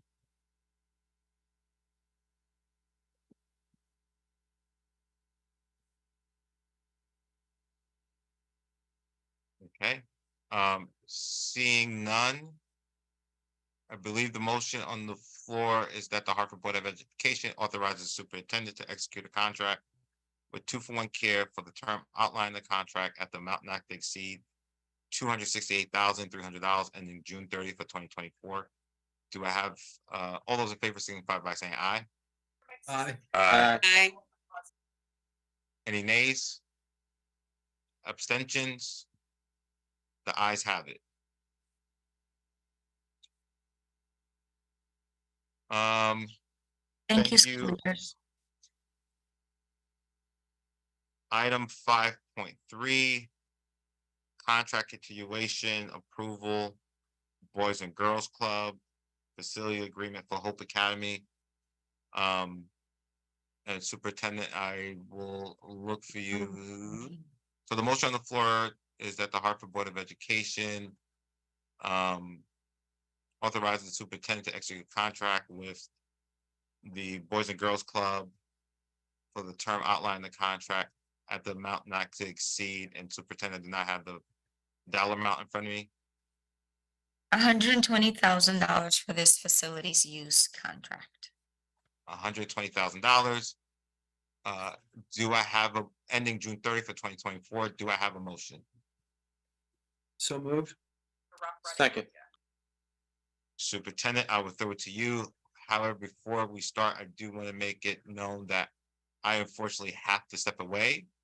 And I am allowing board member Oliver to chair the rest of this meeting, as I believe also Pastor AJ Johnson has a conflict as well. So Ms. Oliver, you are now the chair of this meeting. Thank you. Thank you. Before I know we have a motion on the floor. I just would like Superintendent for you to confirm the amount. I saw $148,288. So I just want to make sure I have the right amount that's in the motion. And I have $120,000 on my end. Christina, Ms. Santiago, or Chief Davis Gooch.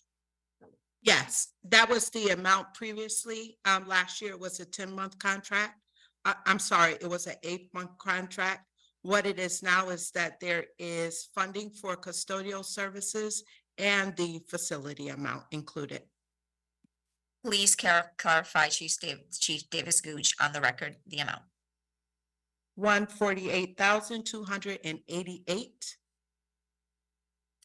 Thank you. So I would like to have an ask for an amendment to the motion for the amount. May I have a motion? So moved. Thank you. Dr. Schmerling, a second? Second. Thank you. Superintendent, any additional information?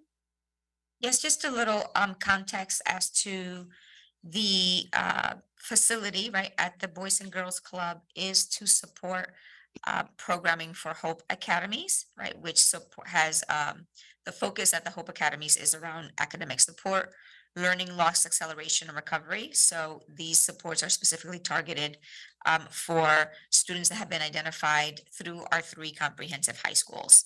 I can turn it over to, or have Chief Davis Gooch be available for the specifics of the facilities use.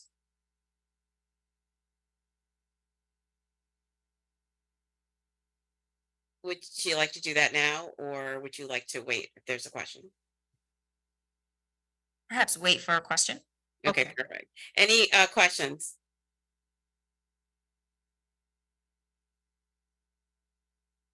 And Ms. Santiago, I may need your help in identifying those who have a question. I don't see any hands raised.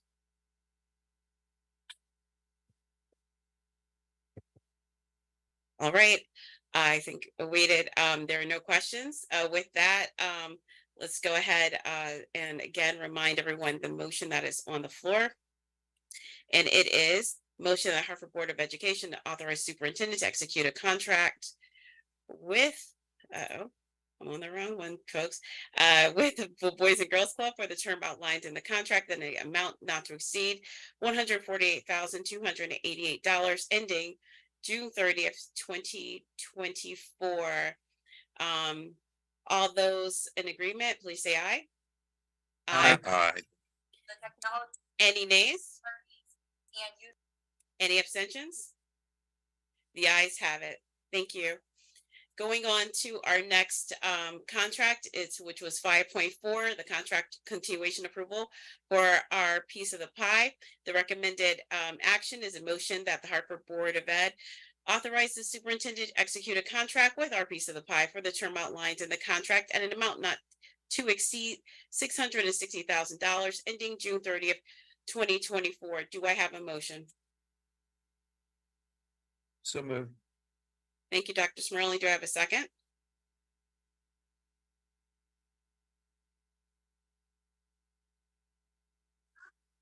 I'll second it. Thank you, Ms. Brody. Superintendent, any additional information?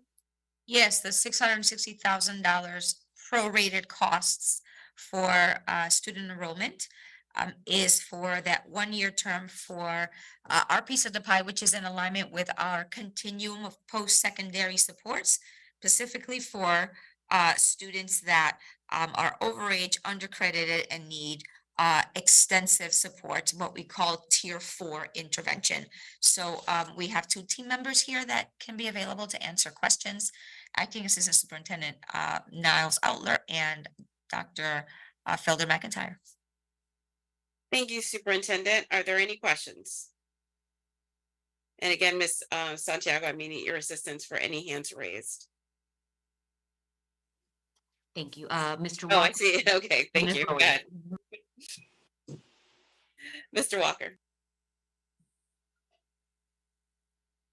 Oops, my apologies, Mr. Thank Walker. you. No, thank you, Madam Chair. I wanted to talk about or ask about the performance when I looked at the video of the meeting.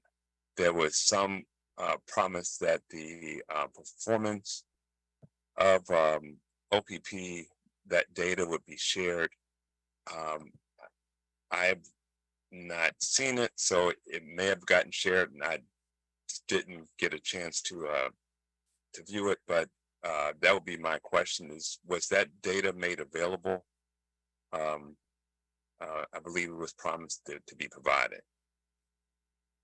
I was going to say Superintendent, but I also see Chief Davis Gooch with her hand raised. I recognize you, Chief.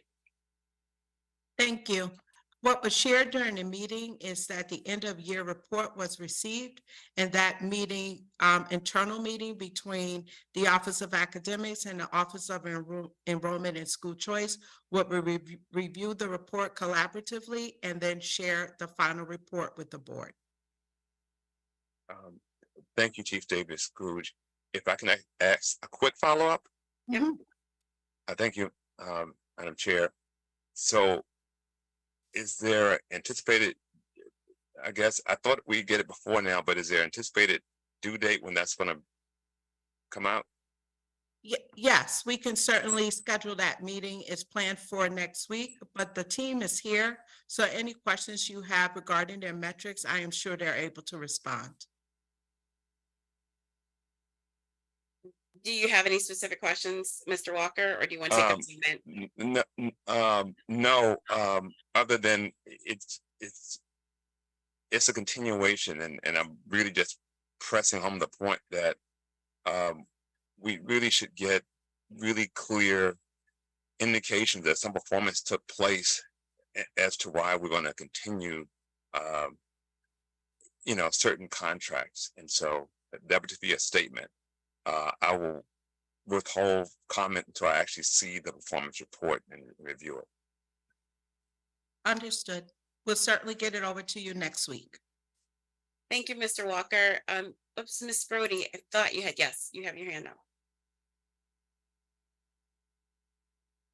Yes, so this is the contract in particular that I wasn't favorable for to be under the consent because to Mr. Walker's point, there was no data, right? We no performance data.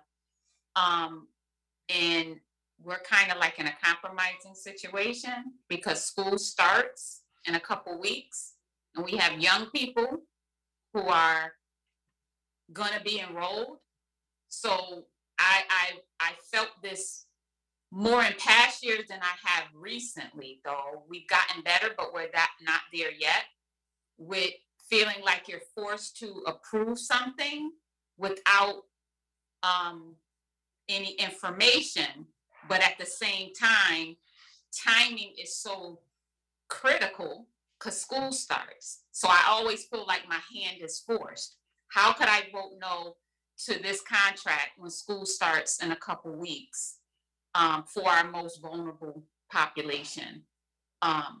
So just a disappointment that we don't have the data prior to. And is there any reason why this particular contract is so late in on our agenda to come before us? Chief Davis Gooch, perhaps you want to speak to the timing of the contract, or Superintendent? Yeah, I would first like to, may I? Yes, I would please. just first like to say that there is a quarterly report that is included in the contract that speaks to attendance, credit attainment, and earned credits. The reason we have not had that meeting to discuss those metrics is because there was a change in leadership. And we just wanted to make sure that internally we connected with the right team to make sure that everyone was on the same page. And the way the metrics were collected was something that we were all aligned with. So I can own that piece. In terms of the contract, that is one of the reasons as well. It's that we were waiting to move on the end of year report in terms of just connecting to make sure that everyone at the table, which that means is OPP, the Office of Enrollment and School Choice, and the Office of Academics, agreed on the way the metrics were measured, which I believe we do, but we just hadn't had the internal time to do so. So certainly in the future, we will move this contract up sooner to make sure that we can share the appropriate information. Ms. Brody, that answer your question? Yes, thank you. Thank you. Dr. Schmerling, you have the floor. Thank you, Madam Chair. I agree with my colleagues, Brody and Walker. It's difficult, particularly for this amount of money, to approve a continuation when we don't have last year's performance in front of us. I'm wondering if it would be acceptable to approve this contract contingent upon the receipt and satisfaction with the metrics of last year's performance. And if we're not satisfied, that we can revisit this, but so that we don't delay moving forward, we go ahead and approve contingent upon getting those reports and being satisfied with the metrics. Thank you, Dr. Schmerling. What I'll do is I'll let Chief Davis Gooch respond, and then also Mr. Walker. And then if you decide you would like to do a motion to amend the motion with a vote, we can do that. So Chief Davis Gooch, the floor, you have the floor. Yeah, I think I just wanted to reiterate that the team is here and the questions around the metrics, I think, can be addressed. So just wanted to share that. Maybe it would be helpful to hear some of the questions since the team is here. If not, again, I can make sure that report is received early next week. Thank you, Chief. So what I'll do is I'll go ahead, give the floor to Mr. Walker. And then if anyone has any specific questions for the team that's here, we can go to that. They don't have their hand raised at this point. Mr. Walker. Thank you, Madam Chair. I appreciate Chief Davis Gooch. Your explanation, I think, was complete. But my comment was to second Dr. Schmerling's motion. If he were to shape that into a motion, I will promise to second that so that we can approve this and move forward. I think,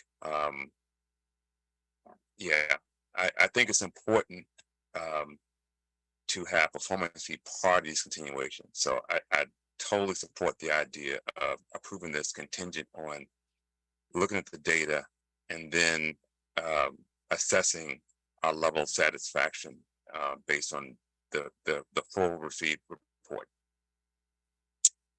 Thank you, Mr. Walker. I don't think I see any more of my colleagues' hands, so I will bring it back to Dr. Schmerling if you would like to make a motion to amend the motion that's on the floor. Thank you. I would like to amend the motion that we approve this contingent upon the receipt and satisfactory approval of the results. I also think it's important that the full board, we're missing a couple of key board members, and that all of us have a chance to see this. So I would amend the motion, make it contingent. I second that motion. Thank you. Thank you, Dr. Schmerling. Thank you, Mr. Walker. Any discussion on the motion to amend the motion? Ms. Oliver, I'm not sure if I can jump in on this or if it's just. I'll give you the floor. Go ahead, Superintendent. One thing that I want to offer as a clarification is the piece as to contingent upon whether or not the data are acceptable. There are some data, for example, graduation, right, that we will not get until Dr. Felder, keep me honest here, further into probably late fall at the earliest from the State Department of Education. So I just want to make sure that there's clarity with when we make such a broad statement as to whether the outcomes are acceptable or not. So perhaps I'm just seeking for a little more specificity as to what we're requesting. And so that's one. The other thing is for us to, we will bear in mind, my team and I will be very explicit in the students that are served at OPP and the variety of needs that they have and how that might or might not show up in quantifiable data. So I just wanted to reference that, right? Tier 4 students are, yes, there are most marginalized students, and the data have to be a more holistic set of data. Understood. Thank you, Superintendent. Ms. Brody, you have the floor. Yes, because my concern is that school is about to start, and is this funding crucial for school starting? Like, is this funding for their school year in 2 weeks? Superintendent or Chief Davis Gooch? It is for the 23-24 school year, right? So they're operating just like we are, in the middle of hiring staff, all of that, gearing up. Yes. Thank you. Did that answer your question, Ms. Brody? Yes. Okay, thank you. Dr. Schmerling. I appreciate the subtleties of quantifiable and non-quantifiable data. I think since we heard that there was going to be a report given to us next week, that's really what I'm looking for. Data that won't be available in for 6 more months, obviously would be unrealistic for us. But whatever data you do have to present, that you're going to present next week, is really what I had intended.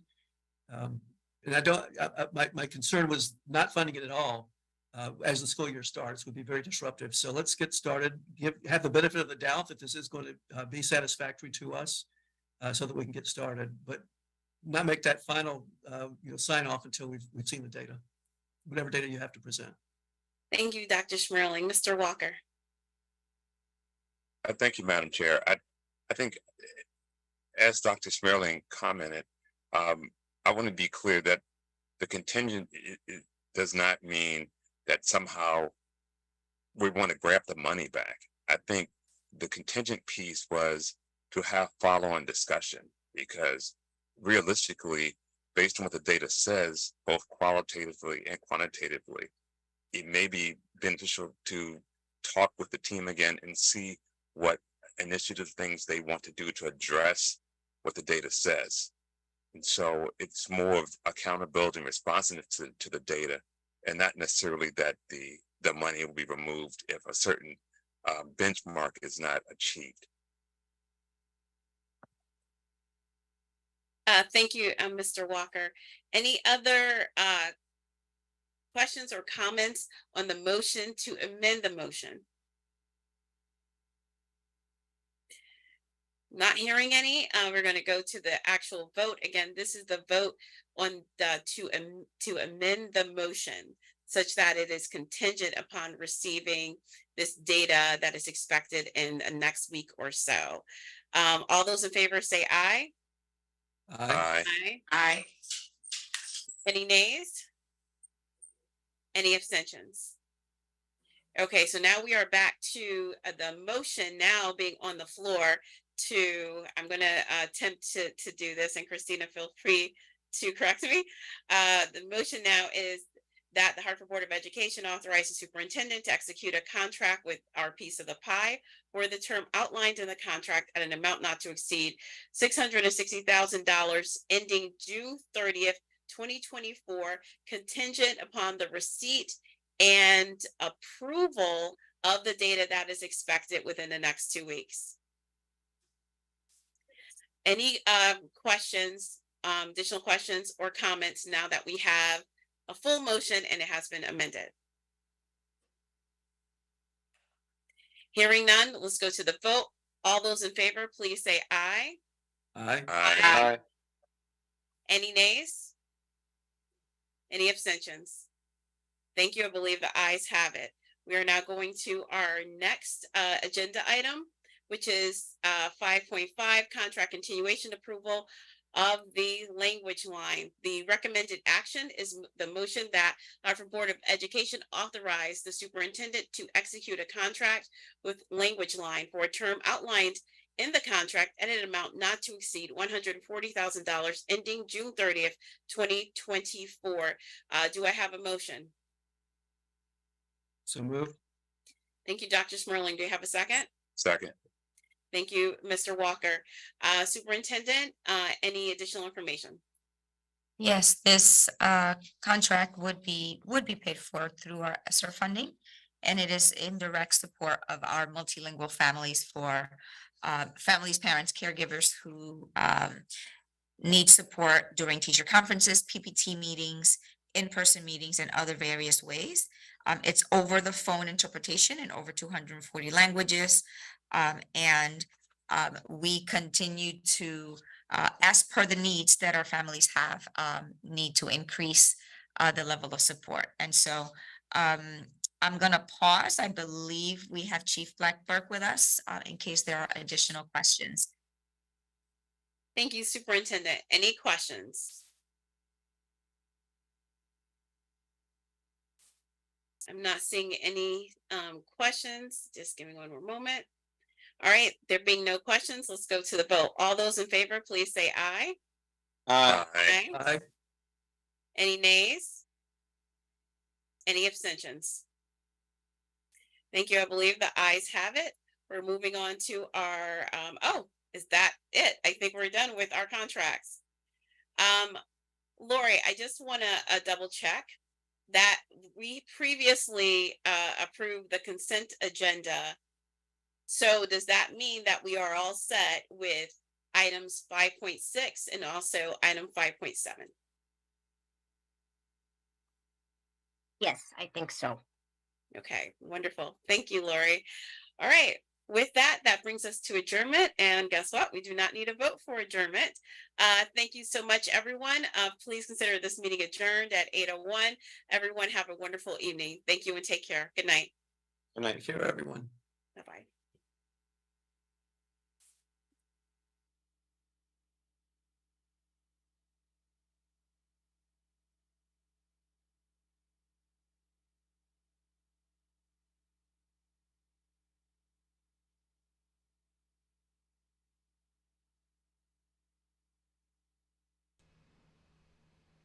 All set.